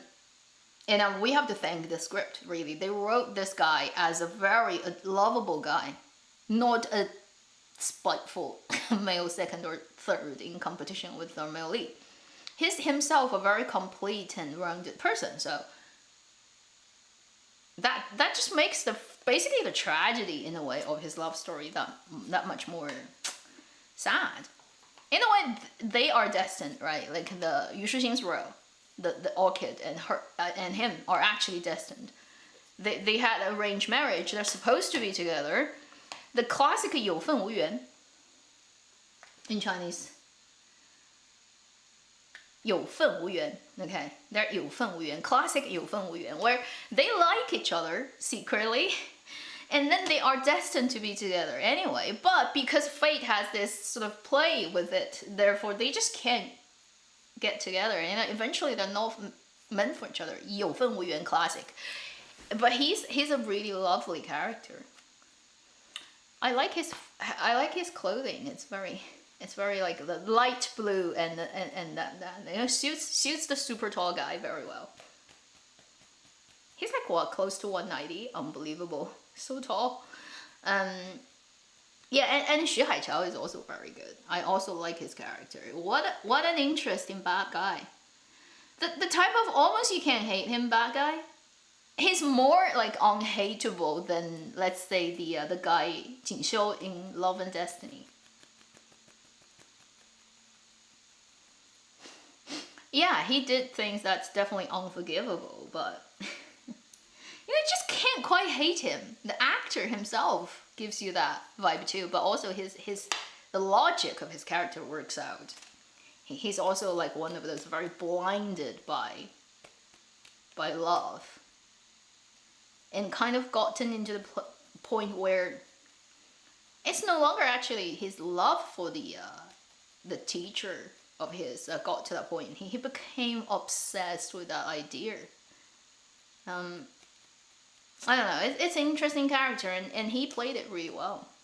Besides, he also had like the two different style clothing, the heavenly realm and then the demon realm, like different color, and it looks really good. You know, a friend of mine works at a bubble tea shop, and and she is like, I want his mask when he was in Haishi, the marketplace where he has that hiding his face, and then they had a piece that comes out here. It looks like the mic I have, because she bought a mic at bubble tea shop so that she doesn't have to speak very loudly to save her voice. And she's like, the moment I saw that mask, I want it because I want to wear it and then put my mic in it.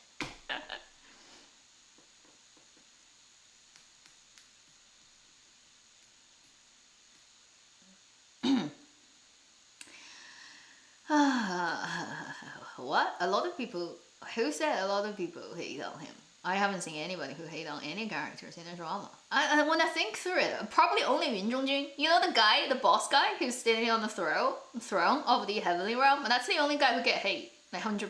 Pretty much everybody is like quite lovely in their own way. The only absolutely horrendous and completely no excuse, just a piece of garbage guy is the guy who sit on the throne. He's so mean and petty, unbelievable. He's like pettier than, I don't know, the meanest witches of all fairy tales.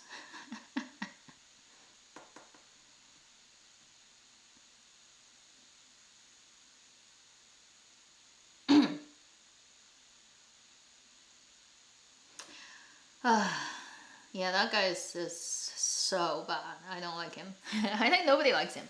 Then everyone pretty much do things, even if it's a wrong thing, it has good reasons behind it, so justify it in the storytelling. You can't have everybody being a saint, then you wouldn't have a story. It would have ended a long time ago.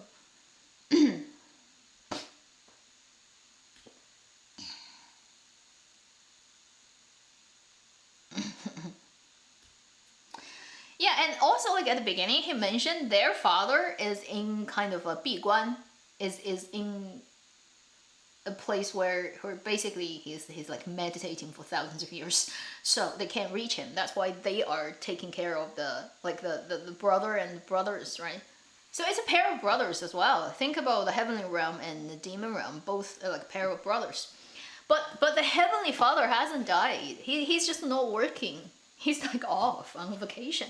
I'm just wondering if he's gonna come back. You know, there are a couple of things I want to see. First is how the war god of previous generation, the lady, how her story is gonna conclude, and what is her previous history with the female lead's family lineage history in the mountains.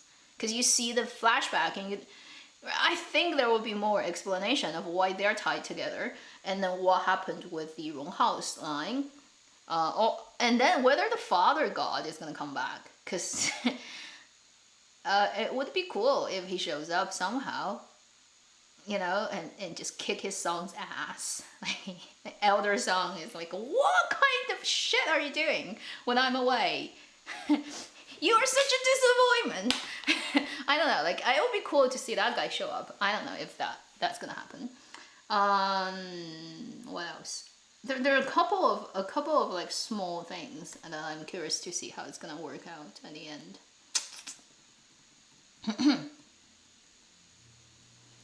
What do you think of Chang Heng being so weak. He's not weak. He just cannot compete with the male lead, because the male lead is like unstoppable, right? Like not even his brother can do anything about that. So Chang Heng is just, he's too young. and he just doesn't have that. Like, what can you say? We don't even know what is the male lead's real origin. Like, what is he made of, right? Is he a flower? Is he a dragon? Is he a... There's no explanation. Like I don't think they're gonna tell you at the end. He may not just have any of that. He may just be a blob of like energy that's like super powerful and dark. He doesn't have an original body. Chang Heng is a deer. I think he's a moose, or he's a reindeer, or an elk. Can't remember which version of the deer, but he's one of those like big deer guy. Chang Heng is a deer. He's herbivore. Like, what do you expect him to do? and then like and then Dongfang Qingcang, even his ride is a badass black dragon. And Chang Heng is a deer. Like in what can you compare? Best thing Chang Heng can do is just like serve Santa Claus.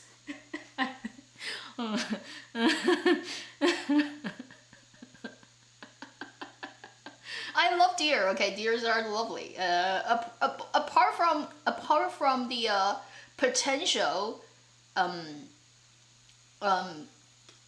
not even virus they carry that can kill everybody. They're all very adorable. But like, come on, honestly. So I don't know, like what is Dongfang Qingcang's real body? Maybe he doesn't have one. It would be cool to know. Someone said maybe he's the moon. I'm like, which okay, the moon is his like a representation, but that doesn't make sense. And then people joke, because of Wang Hedi's previous history in Chinese entertainment, that watermelon is his real body. A black pig, a black hog, like a black pig may also be, because that's his nickname. That doesn't make sense either. So I'm just curious to see what he is, but maybe we'll never find out. Bambi. Who said Bambi? Well, okay, if Chang Heng is Bambi, then he's hopeless. He can't win this. No way. Because the male lead's ride is gonna eat him. Like, even the ride can beat him. Like, what can you do?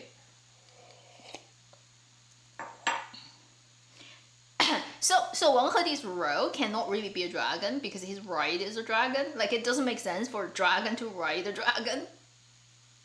And two male dragons riding each other immediately just pulls that into the BL end. That does not make sense. Just like, imagine a black dragon and a black dragon. Even the Shangque character was like alert by that. When he was like asked into the male lead's bedroom, he was like, no, I can't do this. I can't do this. I am your servant, but I can't do this. It's so funny. That one moment when he thought he was like needed in that way. So that would make sense too. So I don't know. Wang Hedi's his roles, maybe we will never know like what his real form is. He doesn't have one. Leave it to imagination. like animal-wise, you can't be more powerful than dragon, really. Like, a dragon is like the big thing already, like the biggest thing. So maybe he would just like resolve to not having that. He is just a blob of dark energy. Is anyone an animal or plant? No. Some of them probably aren't an animal at all, you know? They may just be like born to be an immortal. I don't know, because this drama hasn't explained it. I don't know if they've worked it out behind the scenes, but in drama, at least in drama so far, it hasn't been mentioned. Dongfang Qinsang's brother, I think he seemed to be scheming something. Well, he wouldn't be the nicest guy out there, but I don't think he's pure evil.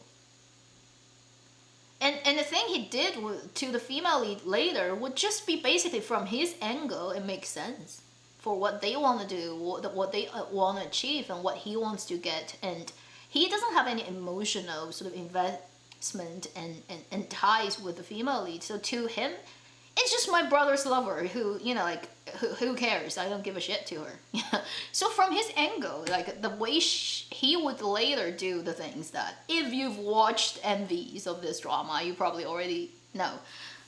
Which, like, from his angle, it's like, makes sense.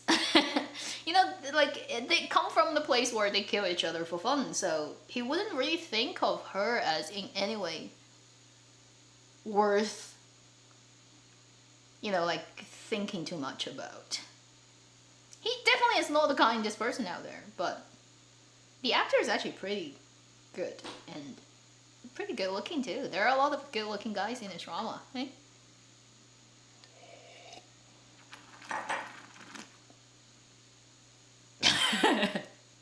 Yeah. So for people who do not know Chinese, the male lead is called Dongfang Qincang, which means Dongfang is the Oriental or the eastern side of things.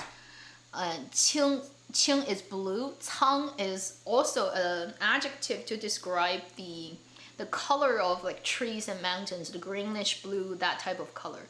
So he's a greenish blue kind of colored guy. And Dongfang is his surname, which is a real surname. It does exist. But Qincang, the same pronunciation, can also mean clear out your stock. So if you're doing a business and you have a lot of stockpile and you want to sell it or at a discount price and stuff, it's called Qincang, clean it out, clean it out. So there's a nickname of his, is Dongfang Qincang, which is like on the east, clear out your stock. Therefore, somebody named his brother Xifang Shuaiman, which is western side. So the brother is eastern side, like clear out stock, and then the brother is western side of things. Shuaimai is like selling things at super low price. It's like what, 90% off. So that's their nickname, Dongfang Qincang Xifang Shuaimai. I don't know, like people just find it funny.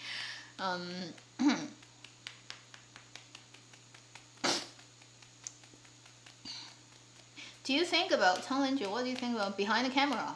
They're just kids playing.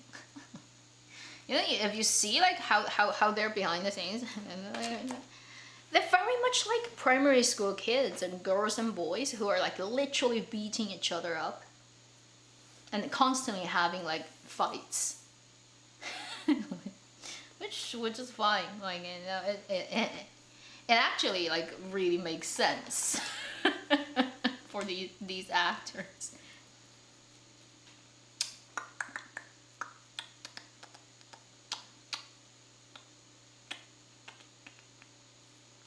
Oh yeah, this drama has so many CPs and it was so ridiculous. Just when you think, right, this is the normal way they're gonna do the love, relationship, romance line about different characters, suddenly something happens, it's like, huh? Oh shit, it all got mixed up. Oh shit, this is like, what? So it's a CP 大乱炖. All the shippings and CPs are like moved around, reorganized, and a total mess and a total, absolutely toe-grabbingly embarrassing scene moments happen in this drama. It's so funny. You know, like when the male lead and the male second, when they're in the human world. Well, he's not male second, he's like male third. But anyway, Changheng and Dongfang Qincang in human world, right? When Changheng landed with his head first in the human realm and become a total playboy, brainless one. Yeah, he had those moments that was so funny. And I'm just thinking, like, once they got back to the heavenly realm and got back to their original form and remembered what happened, how embarrassing and awkward it will be for these two guys facing each other.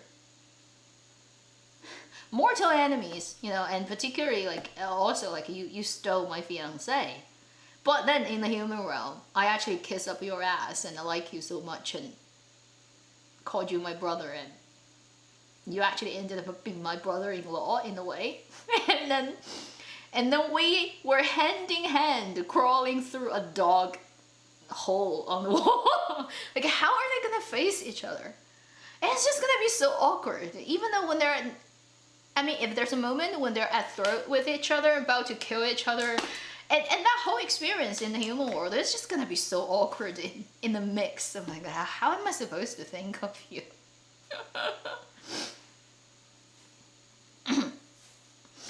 It's so embarrassing. I can't imagine, like, once they go back, you know, the male seconds, Chang Heng, like, how he's gonna face that. He's gonna get so pissed by himself. Unbelievable. It's social 逻场. Also, the God of War, the woman, 赤地女子 by Guo Xiaoting. That's also gonna be so embarrassing. Because she literally falls in love with the guy who's her mortal enemy. She died because she tries to kill him. And then, like, in this lifetime, she's just, like, obsessed with him. Oh my god, that's so bad. Yeah, these couple of, like, CP mixture is just, like... I just love scriptwriters for writing that. It's so... heightened drama, heightened conflict, absolutely unbearable moments. You know, you can dig a house with your toes about how embarrassed you are looking at those moments. So well written. Yeah, I should fall in love with someone. I haven't watched the anime. I don't have time yet, but that one I think is tight, like, following the original story tighter than the drama. Drama is quite different.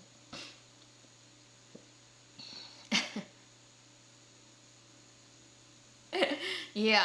Isn't that funny? But actually, it's quite interesting angle. It's like you only remembers a feeling, but you don't exactly know the reason and what is behind it. Therefore, you make assumptions and it's completely wrong.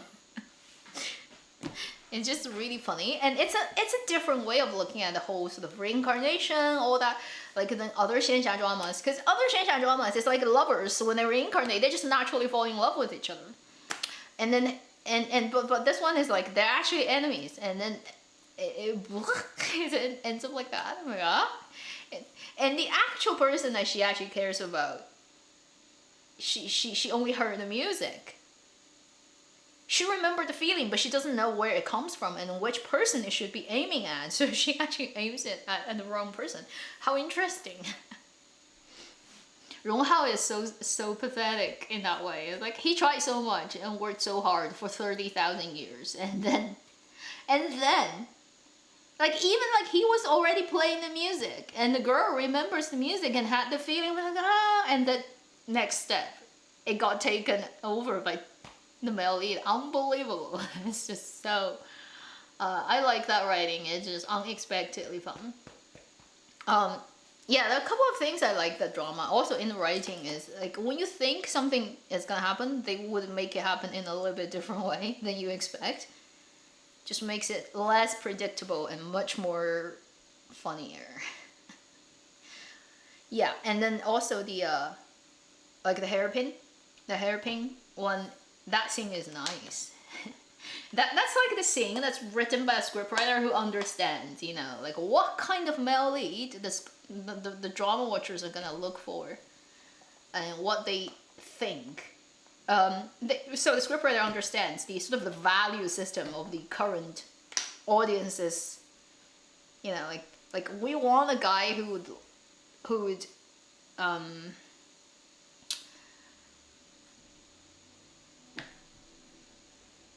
oh, what's the word? It just got out of my head. I can't remember it. Anyway, we want this type of very deeply emotionally invested man, but then we also want him to respect her enough. And so it's at that really comfortable place where just when you think, right, and almost in a way you are supporting his decision of taking the hairpin away so that he can understand what the heck is going on.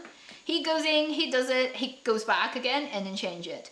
And I'm like, scriptwriter, you know it so well. He's like, good writing, okay? Perfect for 21st century, 2022, you know? It's something that happens now that just like is the right thing to do, you know? I mean, you can make the story go any way you like, but this tiny thing that happened, I'm like, they just do it right. What can you say, you know? They just do it right. It just makes the male lead that much more respectable. Yeah.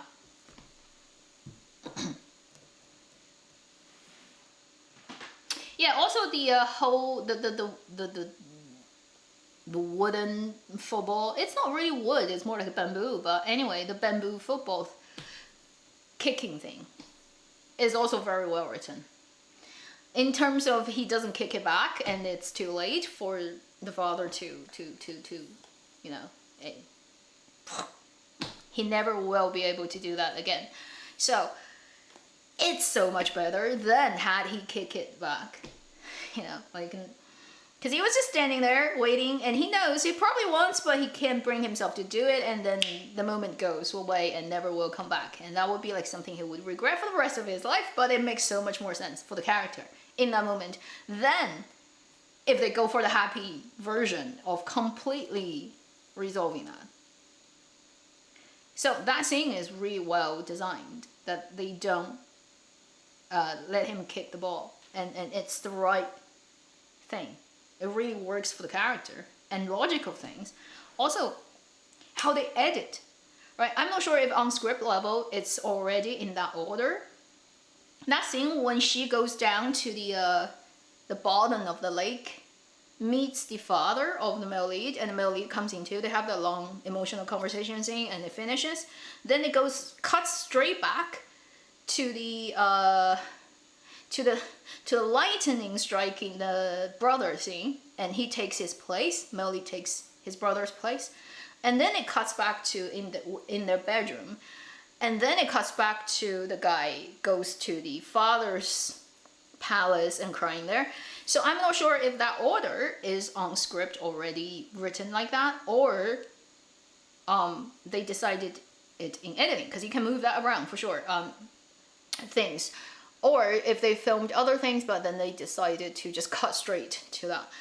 Anyway, I really like how they did it, because at the end of the football scene, the father disappears. They're just standing there, and there's no further explanation, no more shots of what is the reaction of those people, how did they go back to the water surface. It immediately cuts already in the middle of the scene where his brother is being punished, and then he comes down and then takes his place. It's a really clever way of doing that cut, like just a cut there in the scene. Cut and not showing you the ending, right in the middle of the action of something else, then cut back to sort of like finishing, tying up the loose ends where there's actually a physical time that has passed between they move from the bottom of the lake to that the male lead goes to the father's palace and crying over there, like that emotional breaking down scene. So that whole idea of how you organize those moments, it's very well done. It's done by people, like I said, you know, it feels like the scriptwriter and also the director know how to tell emotionally effective story. So the structural things of side of the storytelling works very, you can tell the very refined sort of like design of things. Again, crappy dramas would not have that. Not in a million years. They would not even think about that. But that whole scene sequence of how they decide to do it is very good.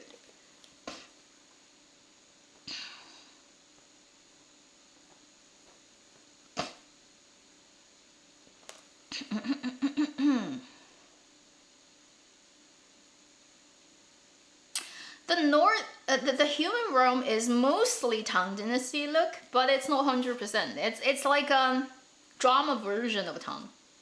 Like the, for example, the guys, right? The guys, like parts of their costume is Tang, but then parts of it is not. And then the male lead definitely has, because he maintains his demon hairstyle, which would not work for reality of human realm of an adult man at the time. He would have all the hair up, but he looks better with hair down, and he's what, like, what does he care? He's the most strong like person in the existence. So yeah, he has still that long hair there. But it wouldn't make sense actually for that period of time human.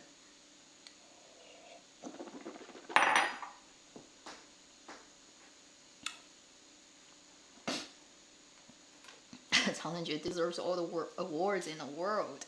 Maybe not to that level, but it's a very satisfying watch, and you can feel they're very responsible drama makers, and they really want to tell a proper story, and they put the proper work in it. Like, it's the right way of doing dramas, is you put the story first. You know, you have your hierarchies of what is important, what is less, and then you make the best of what you have. All the resources, money, everything. Like, you do the best you can, and then you do it with the intention of obviously making it popular and get money made, but also like, we are making a drama, let's make it fun, let's make it watchable, entertaining, make it a proper drama that fits 21st century standard, you know, and then like making people who watches drama feel they are entertained and they are not wasting their life and money watching our stuff. They don't get cheated, they don't get disrespected by watching our stuff, and making people happy. You know, it's like a very good business attitude. It's like, if I'm making something, offering my product to you, you know, I want you to be satisfied. I obviously want to make a good thing out there, but I also want you to be satisfied, and everybody's happy. Like, I'm happy, you're happy, all happy, good. That's just the basic good drama, you know, like, a lot of stuff these days, because of the weird situation we have in Chinese drama land, they just can't do this. They don't even bother to do this. They don't even think that it's their responsibility. A lot of production companies, platforms, they really don't give a shit to the quality of stuff they're making. They think everybody is stupid. They think the audiences are morons, and they just want to make quick money. And they are making content as if they're buying soybeans and trying to trade something like on stock market, whatever. Like, they're treating it as commodities with completely no respect and love for what they do. And so those are the crappy stuff that really don't deserve to exist. And this drama just happened to be a normal drama with normal standard fulfilled. You know, like, a long time ago, dramas are all made like this. Maybe back then we don't have HD, we don't have high definition, we don't have like super expensive props and sets and technologies, internet, special effects. We don't have any of that. But then, like, people actually tell proper stories. And that they're just like another profession in this world where people go to work and do the job, and, you know, it's not so different from any other business. And there's that sort of proper attitude of service and, like, you know, your customer service, you know, all that. It's just, isn't that what it should be like? But Chinese drama has been so spoiled. The stars, the companies, the platforms has been so spoiled, and Capitals has played at this at such a weird. It's like so grotesque the way things work, that to the point where people have forgotten what normal thing look like what just like standard normal proper work should look like. So, it is a very good drama in comparison to every other crappy things we've seen a million times. I don't think it's the best thing ever. Not really, but it's so satisfying that it just is a proper thing. It's like you go to a restaurant and you ask, I want a fish and chip, and they deliver you proper crispy chips and well-fried fish, and it's fresh and it's nice, and you eat it and it's done exactly like, you know, you get fulfilled. It's a proper meal. That's what it is, and it's great. Okay? And then just like, because you feel so happy, overjoyed, because these days we've gotten used to, often you go to a fish and chip shop and you get cardboard fried and served to you. And then there are fans of the cardboard dish out there. If you say anything bad about the crap you get, they're gonna come and troll you, and they're gonna say, oh, you're just here to da da da da, and then da da da da. You know, it's like the ridiculous nature of Dramaland these days is people keep serving crap, and then there are other blind people who just like drew and brainlessly plot whatever they're served. And they would even argue with you that the crap that you're eating is not crap. On behalf of those crap producing people, I don't know, for what? Like, nobody's paying you for that. Like self-voluntarily decided slaves to serve stars, production companies, whatever. Like, there's so many these people in this world. It just almost feels wrong that if the capitals and the bad shrewd business people don't take advantage of you morons, it will be such a waste. Because they were like, oh, there's so many stupid people out there. It would be our fault to not capitalize on them. So let's do it. We've had too much of that from Dramaland. Therefore, a normal drama shows up and everybody's like, oh, this is so good. It's not that good, but hey, in comparison, it's so much better than every crap out there. That's what it is, okay? So, yeah, I'm venting, but it feels pretty obvious that this is the situation.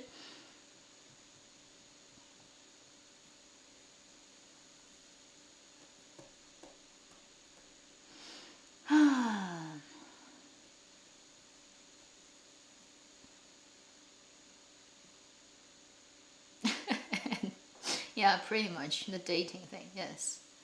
Yes. So like you have a huge sort of tolerance, that adjustable, right, level of acceptance. It just depends on who sort of set the precondition of like, before you go into a new thing, you know, what's your previous experience?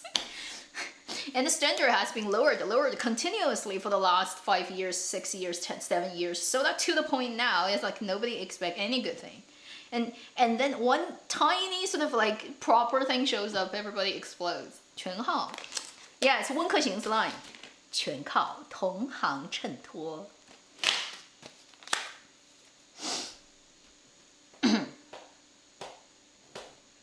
Xianjian Liu, I know they're filming. I have no idea if it's like gonna work. All the dramas that are making until they come out, you never know. You never know.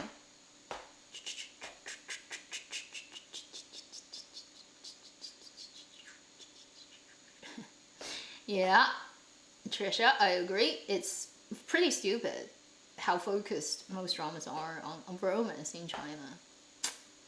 It's really boring. I mean, honestly, how many people are like 100% 24/7 obsessed with romantic relationship in their life? They either must be just so bored and so rich they have nothing else to do, or they're so broken and they can't do anything else. I don't know. I just cannot imagine that ever. I mean, you may have a period of time when you fall in love with somebody, like say for the first month or 3, that you're so hot-headed and completely head over heel and stupid, like your intelligence disappears, which is normal because chemicals, you know, can't fight that. Hormones are the strongest things. physical humans cannot fight against, like, you cannot fight against your hormone. You have no choice but to listen to its orders. That's how it works. I know that so well. But once it's like past that period, it wouldn't make sense for anyone to just still be like that. That would actually mean your brain has problems. We're designed to kind of like forget about things as time goes on, and kind of like the things that they have their time, and then they are out of use, and then you new things coming. It for all those life and death and lifetimes of it's just so it's so stupid and uninteresting and boring and bland, and it just flattens humans into like two-dimensional things.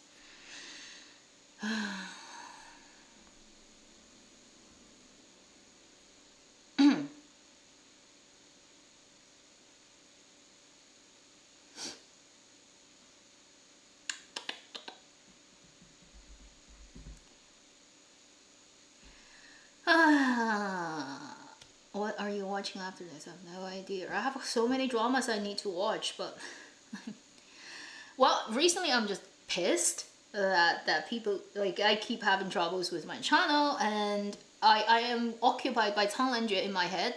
Therefore, I just don't have space in my brain for other dramas, although I'm watching them. I know I need to make videos about them, but I'm just not feeling for it. I don't want to do it.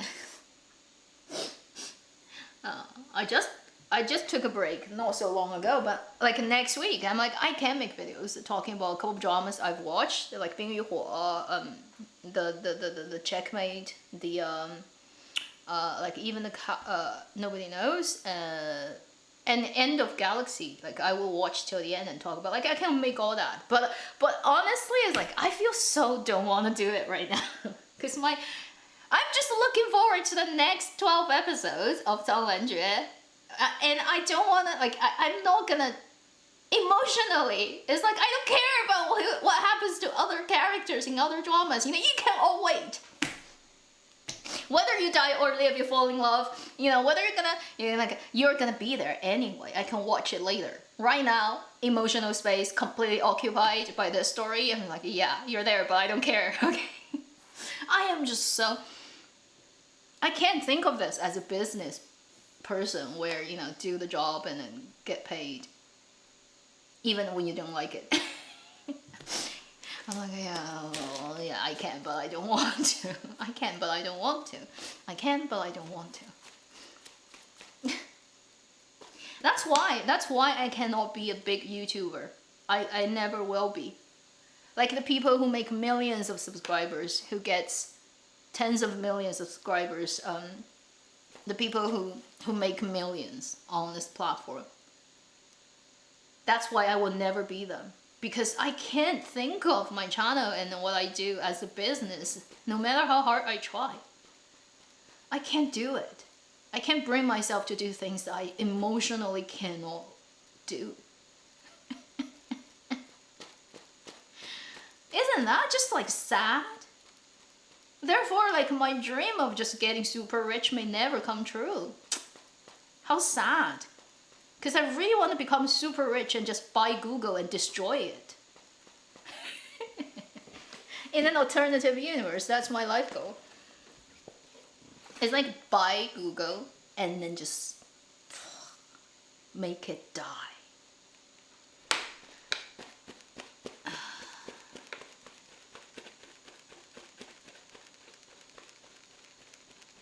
Yeah, well, I can only like comfort myself, in a way, just convince myself of that, because I'm not human, okay? I come from a different planet. I just happen to be here for this lifetime. Therefore, it would never 100% work anyway. So, F it, whatever. Destroy Twitter. Well, let's leave that to like Elon Musk and see if he can do it. I don't know. I can't do everything, but like Google's death would be pretty nice to see. It's so insidious. Like Google is in everything. Oh. You know how weird it is when I chat with service on YouTube and I clearly can tell it's an AI and it wouldn't admit. It would say I am a human, but I'm like, no way, you're AI. And I'm like, I can't even get to a real person. How disgusting that is.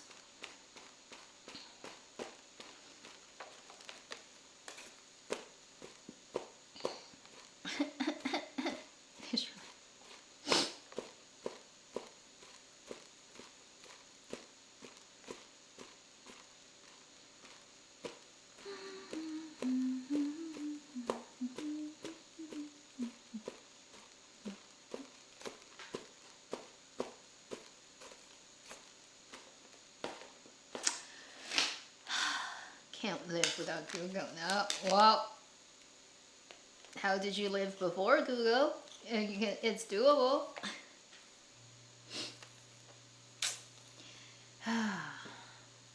You know, internet in its ideal form is a great thing, but it's being so misused by the big monies and people who have very dark motives right now in this world.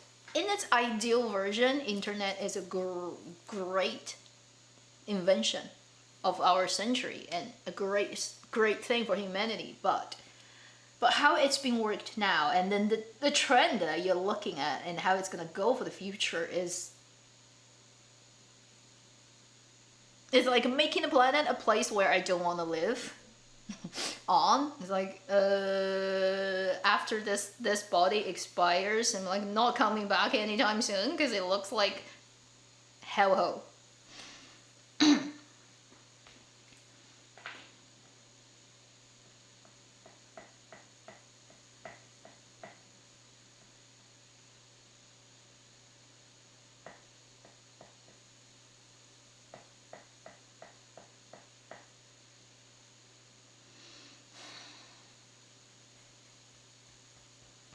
Some people here didn't live before Google. Well, I lived not even before Google. Like, I lived before cell phone. Oh, cool. I lived before internet, cell phone. What else? Let's think something that we have today that we never had before. What else? That are so important, you know.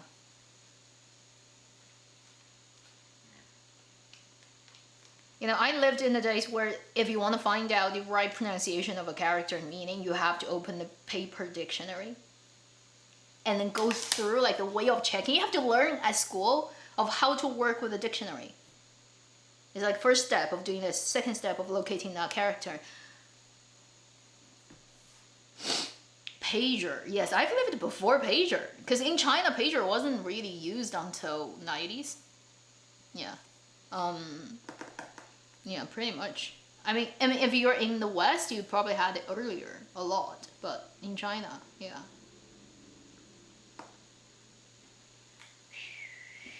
Fairy, just same as Dream of Splendor. Different.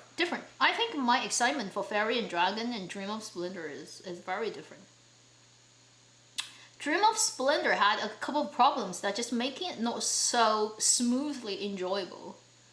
And I hated the whole fandom and the whole internet trolling and the overzealous sort of like hate and battle between people of that drama. In my opinion, it's just totally stupid. And people got so insanely crazy over the fight of that drama on the internet that I just hated the whole vibe. It's like a monster on internet and just sitting there and eating everything. It's just like horrible. So far, Tangjue is just much more relaxed, which I like the overall atmosphere. And I like the fact that you can't really, particularly the male lead, right? You really, there's no way that you can RPS him in any of his CPs. And also, like, it's very hard to bring his real personality and what he's really like into the drama and the drama outside, because he himself and his character are just so different. And his accent helped me to not even like in any way feeling the moving that whole sort of empathy and interest you have for the character onto the actor. It's 100% not working for me. So whatever I feel about Dong Fang Qingcang this role, okay, it's only restricted to this role, 100%. It's like not even like one tiny percentage of that would leak to the actor Wang Hedi. Thanks to my Chongqing background. You know, when I hear him talk in real life, immediately in my head, I see him as a contemporary dressed guy from Chongqing that I've seen on the street, who would dress in that style, who would be wearing flip-flops, going down the apartment building, picking up his courier package that he bought from Taobao, and smoke like a cigarette while he was talking to another noodle making shop owner, waiting for the smoke to finish, and then pick that parcel up and walk back to his apartment. Like when I hear him talk, that's my mental image. So like there's no way, in any way I'm gonna torture myself emotionally because what I feel for the character Dong Fang Qingcang is gonna move to Wang Hedi. No, it's like not working at all. And it just makes it so easy for me to watch the drama. And I don't feel any emotional burden at all, and it's just so nice. His accent saved me. His accent just destroys the filter in an instant. You hear him speak. Gone. He becomes that Chongqing, Leshan, whatever Sichuan guy who you've met a million times in your life. Who happens to be quite good looking. But actually his facial structure and the way he looks is actually very common. Like not everybody is as good looking as he is in Sichuan, I have to emphasize, but the style, like the particular type of skinny but good looking guy, it's a very typical Sichuan region look, and I'm just so familiar to it. Therefore, no matter how good he looks, I mean, it's yeah, neighbor. That's like the guy who lives in the same 小区, you know, like the guy you're gonna run into if you go down and pick up your parcel, or go out and buy grocery. It's the guy you're gonna meet on bus. It's the guy you're gonna meet as a colleague. And it's just like so situated in reality for me. Therefore, there's no filter, no stardom like distance. That like distance creates attraction thing happening. I hear him talk. I'm like neighbor, neighbor. Also, like Gong Jun also works like that a little bit. Although Gong Jun's accent is not as strong. He's from Chengdu. Occasionally that leakage of his accent would also give me neighbor. It's like that's a neighbor. So totally not, Fangirl would not work because it got destroyed by that very familiar vibe that comes from everybody you've met in your life before in that same geolocation. It's very, it only works, I guess, on people who have that. Right? If you're not from the same region, you don't speak the same dialect, you don't grow up, then you don't kind of quite have that problem. You would still be able to appreciate them from a distance. Yeah, Luo Yinxi, the same thing. Luo Yinxi also doesn't work on me. You see, all the Sichuan, Chongqing sort of origin actors, Chen Kun, also doesn't work on me in that way. Because the moment Chen Kun has a leakage of his Mandarin into the accent of Chongqing dialect, done. It's done. It's done for me. It's like it can't work. So, pretty much yes. All the Chongqing, Sichuan sort of origin actors. If I don't know, okay, and if they don't have the typical look, and then if they don't have that accent, maybe it's okay. If they have any of those, like element coming out, boom, destruction, destruction.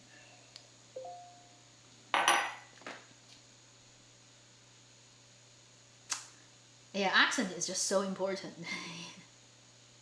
You will never quite get it until you have the same situation happening to you, and immediately you're like, oh heavens.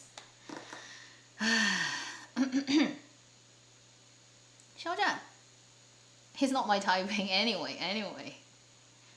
Like whether he has the accent or not, like that whole person's type is just so far away, like it doesn't work on me anyway. Whether he's from Chongqing or not. Yeah. But say for the people who would probably work if they're not from Chongqing, on me, or Sichuan, yeah, Sichuan and Chongqing, very similar. Sichuan and Chongqing. Chongqing used to belong to Sichuan province, but then it got kind of separated out as a municipality, a city. Before 96 or 7, you know, it was still a part of Sichuan, and then it came out of it. So dialect is still working. It's just like on map, you put it on a different level, but then it's, you know, connected still. Liu Yuning is Dongbei person, right? So because I know Dongbei accent, but I don't grow up in Dongbei environment, therefore I don't have that much of a strong sort of like weird feeling about people talking in that accent. Yeah, but Liu Yuning is Liu Yuning. His live stream is always in Dongbei accent, but when he sings, he's in perfect Mandarin. It's just really funny.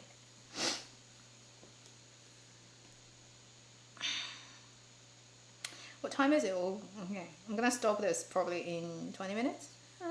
Who's your type? I don't know until I guess like I'm not quite sure. I don't have a specific one, but I know like when I see one, okay, that one works, that one doesn't. Okay, it's like Gong Jun doesn't work, but let's say Chen Xiao works, but Chen Xiao doesn't work that much.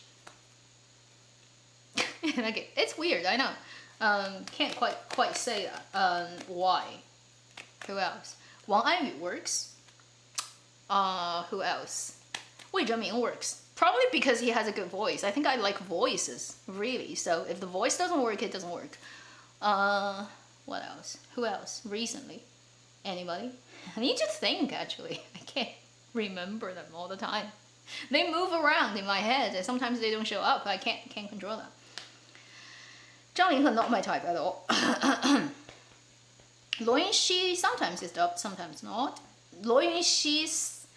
Okay, so if you're not from Sichuan region, you may not be able to tell, because his Mandarin is pretty good. But if you are from Sichuan region, there's a very subtle way of him talking that is Sichuan. It's not necessarily in the tone or in the flat or curled tongue position. It's not in that. It's in first the position where you make the sound, like the high and lows, like back or front of your mouth where the sound comes out. And then it's in the rhythm. And I can still hear Sichuan from Luo Yunxi's lines very clearly. So when that happens, I get pulled out. That happens to Chen Kun as well. Some Chongqing-based actors don't have that problem at all. Younger ones. The younger they are, the less likely they have that problem. But the ones who have it, just have it. And you can tell. Like, I don't know how to just describe it, but it's very subtle. Very, very subtle. You just hear it and it, you know, it pokes you at that tiny needle. And you're like, ah! It's very weird experience.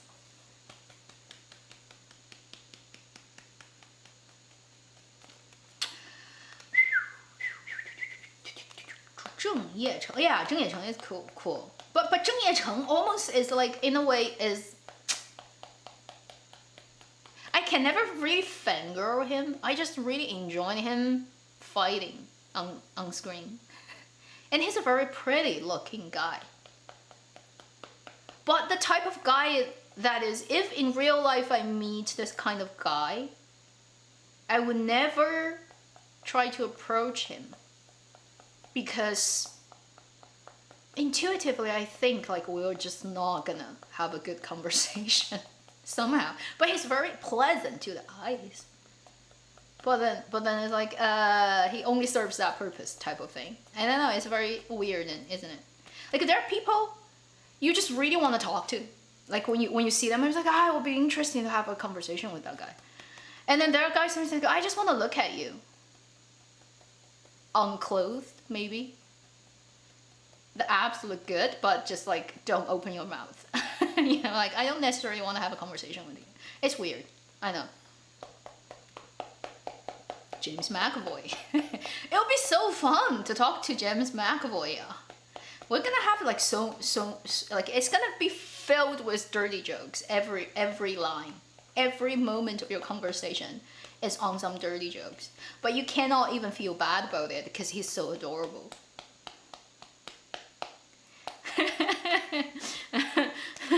James McAvoy, Michael Fassbender.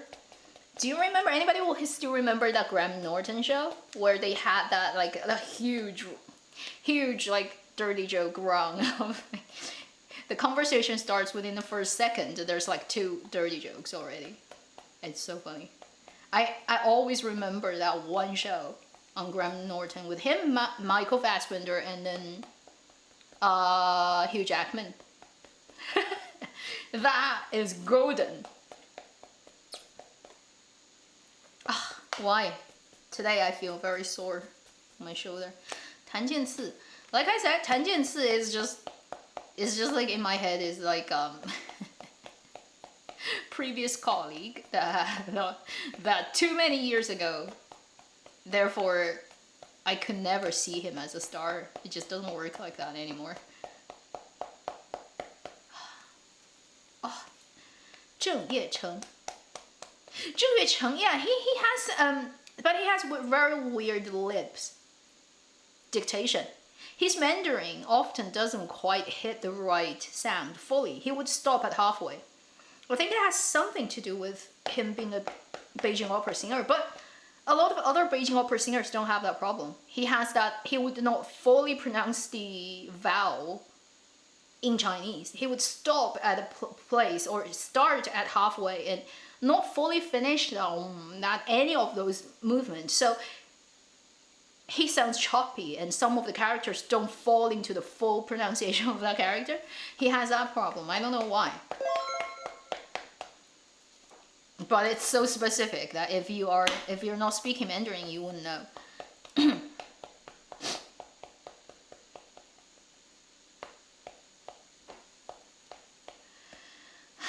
Wang Kai, yeah, Wang Kai is so the classic male, like you know, it's like so much hormone. Of the male hormone voice, so low. He talks like that. The sort of archetypical male voice.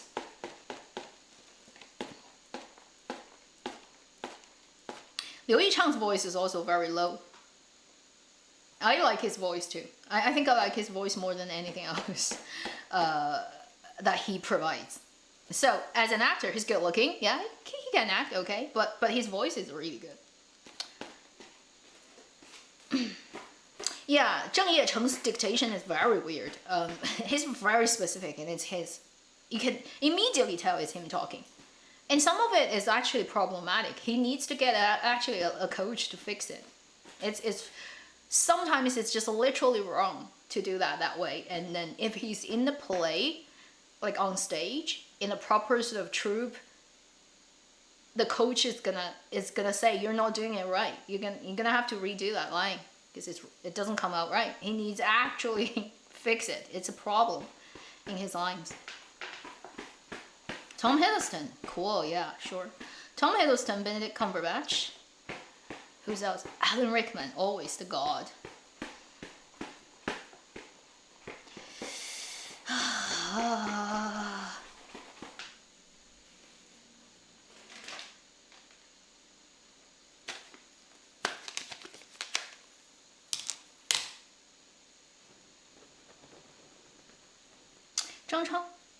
Zhang Chao is okay, yeah. His lines are pretty decent as a proper actor.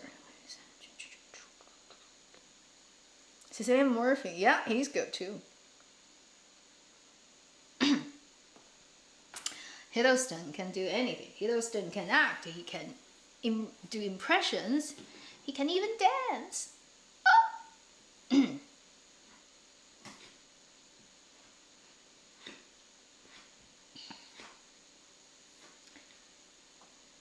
Airline drama, yeah.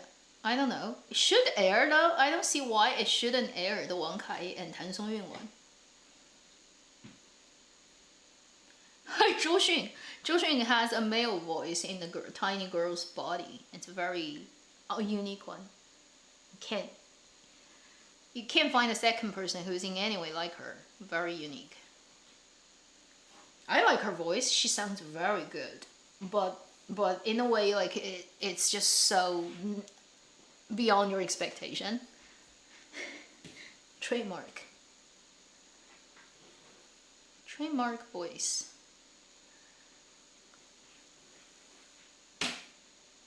Also, like the way she talks, like how she speaks her lines, it goes into your ear. Like some people speak, but it doesn't. Like when she speaks, it sinks. It sinks into the people who hear it. It's a very unique ability.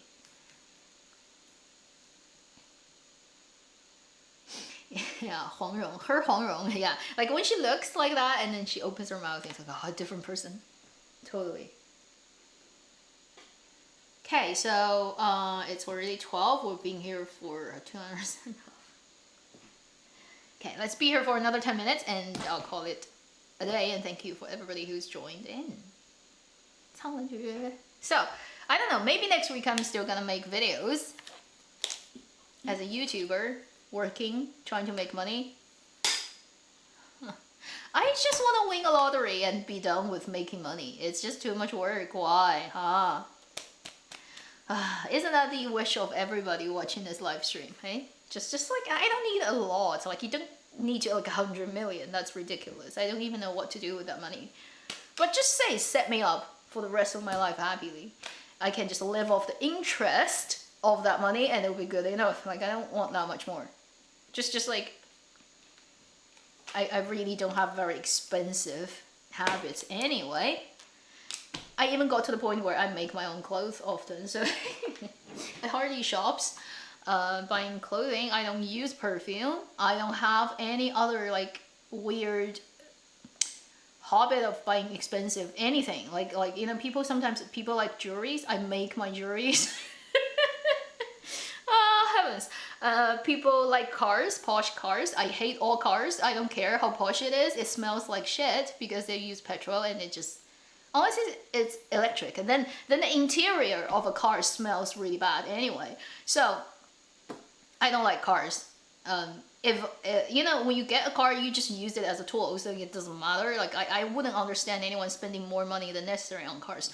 So I have like zero expensive habit. And so it would be very easy to set myself up with a bit of money and just like, you know, like I live off the interest and I'll be happy. I don't even want a huge house. I mean, unless I have a huge family, it's necessary, you know, because if you have a big house, you're gonna have to take care of the freaking thing. Electricity bill, cleaning, holy shit, dusting everything. It's too much work. So, think carefully about my life. I'm like, I just need that bit of money to just like, just be good. I'll be happy. And I'll be like, if I want to make videos, I can make 10 videos a day. Or if I don't want, I can go away for 10 months and I wouldn't care about anything. Wouldn't that be ideal? Instead of here just being like, every day, like under the, like God knows what risk of like weird people just like doing weird things to my channel. And every video I put out these days, there are like pornography comment. Like the system flags it, but cannot flag it always, and I can't check everything. But it's like all those weirds, like in other language, in Germany, in other language that you can't recognize, that just has that like internet, like every video I put out immediately, there's those robots that put comment on it and say, go and watch pornography here and there. I'm like, what the fuck is YouTube doing? Every video that puts out there like gets these things, and like I don't have energy and time to stare at my comment section and just clear out all the pornography links. Unbelievable.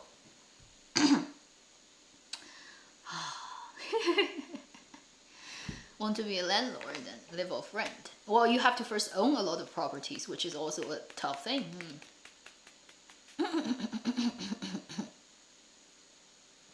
Yeah, I don't know like what is going on. Like YouTube is so broken.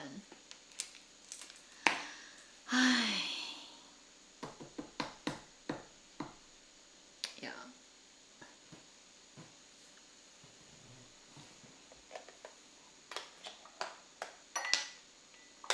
Oh, and my own YouTube, like when I use it as a user, as a customer of using YouTube. It's so like my account is literally unwatchable because everything they push to me is like garbage. And no matter what I do, I can't change like how the algorithm thinks is like what they want me to watch. I'm like, I don't want that. Can you just stop pushing it to me? And they don't push anything interesting. They just push garbage over garbage. I can't even open my, like I have to open a like incognito version of the YouTube that doesn't sign in on any account. And then pushes things that at least is different. You know, like on my own account, it just pushes weird.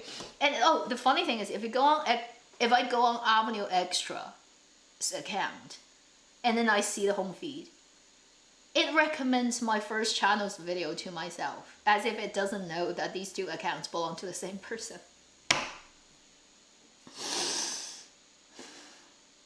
I cannot believe how stupid that is. You know, it literally recommends my own video to myself. Why? Why?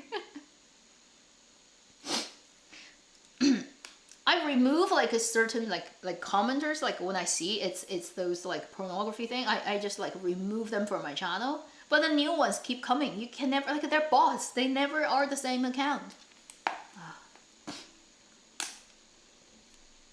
Dating melons. Yeah, they're melons. Yeah, whatever. Young's had that cake moment. I just feel the paparazzis are so bored out of their wits and they can't find anything worth telling about. So they went for the cake thing. I'm like, what? Like, why is that even interesting?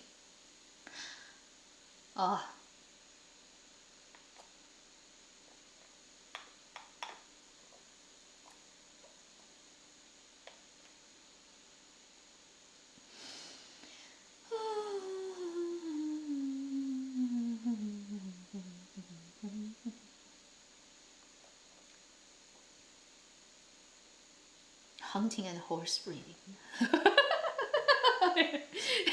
What kind of keyword have you put in to get that out? That's so weird.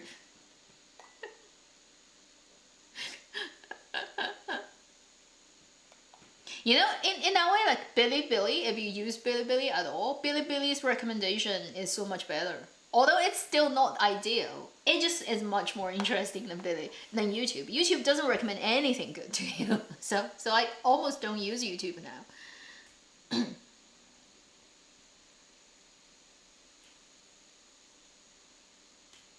So I should call this a day because people have life and I have life too. We shall see what happens next week in terms of what videos I'm gonna make. Oh, before I go, I should show you like the progress of doing that Art Nouveau painting. That's killing me. It's actually a big one. If it's printed out full size, it's as big as that one in the back, which is 30 by 40. Okay, centimeters. So it's not small, but it's not huge, but it's not small either. But I'm drawing it on my iPad, so it's not very big, and visually speaking. Haven't finished it. I've been working on it for 3 days. Unbelievable. The coloring process is so time consuming. I was thinking about what art I'm gonna do for Fairy and Devil. I can do stickers, you know, but I don't want to just keep doing the same thing. It's boring to myself. Like, I feel it's laborious. I'm just like keep doing the same thing over and over again. So I'm doing a print thing. I'm thinking about putting it out as small, medium, even bigger version, depending on if I can ship it. The big ones is too big, and I need to buy specific paper for it to print. It will be expensive, and then shipping would be problematic. So we shall see.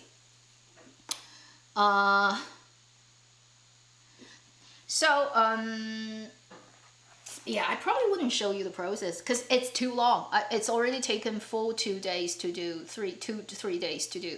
If I film the process of actually drawing this, my iPad is gonna be filled with videos. Okay, so it's too much.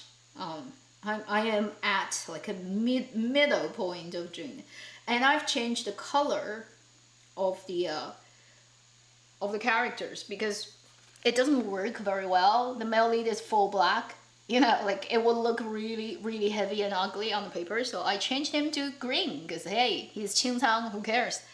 So right now it looks like that. Let's see if it can focus. Focus, focus, focus, focus, focus. I'm at this point, okay? I haven't finished a lot of stuff. Can you see it? It's too much work. It's so much work. It's so much more work than I expected. I am like, this is taking too long. Endless process of doing that.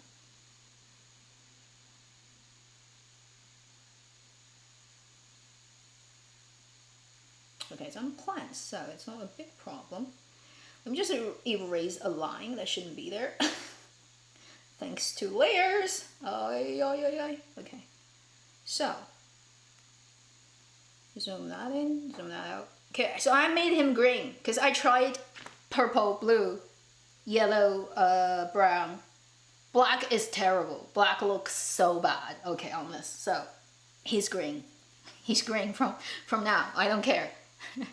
So that looks like that. Yeah, let's see. Focus, focus, focus, focus. It doesn't quite look right, but it's not finished yet, so. And it's not fully very Art Nouveau, because Art Nouveau is, it still is different, okay, from this style. So I need to tweak a lot of things until it looks more like that, but it's on the way. It's on the way. So the small version, the full thing would be like this.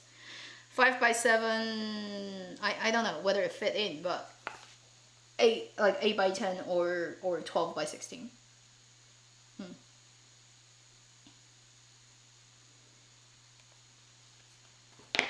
Yes. So water in the flower. The famous drink it. Drink it, the thing.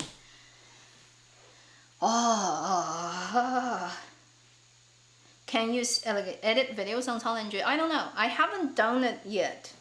Because right now I don't feel I am, like when I do edits, I have to feel, oh, okay, there's a version plus this song of this drama that I want to edit. That it's like a version that I want to express. It has a particular thing in it that I want to see it. Like, I want to enjoy it myself. I don't quite care about if, you know, like for other people, and I'm just a lot selfish. But right now, although I enjoy the drama a lot, I haven't felt the, I don't know, like just that thing hasn't happened yet where it would make sense for me to do an edit that I want to see that other people wouldn't be doing. If I don't do it, it wouldn't exist, that type of thing. So, hasn't happened yet. I don't know if it's gonna happen. If it happens, it happens. Okay?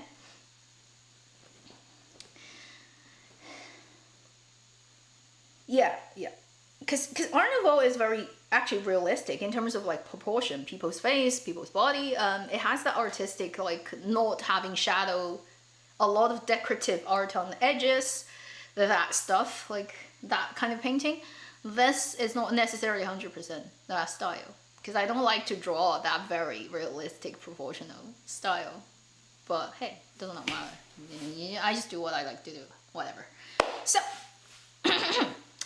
we shall see what happens, okay? In terms of next week, whether there will be videos, and let's hope Saturday, Sunday, Monday's episodes are gonna be good. Please, just turn up the torturing machine of that storytelling. We're at the point where death, separation, and destruction should happen. The jumping off the cliff moment of Fairy and Devil should happen now. Okay, take care. Organic lines and flow, yes. They have very soft those lines.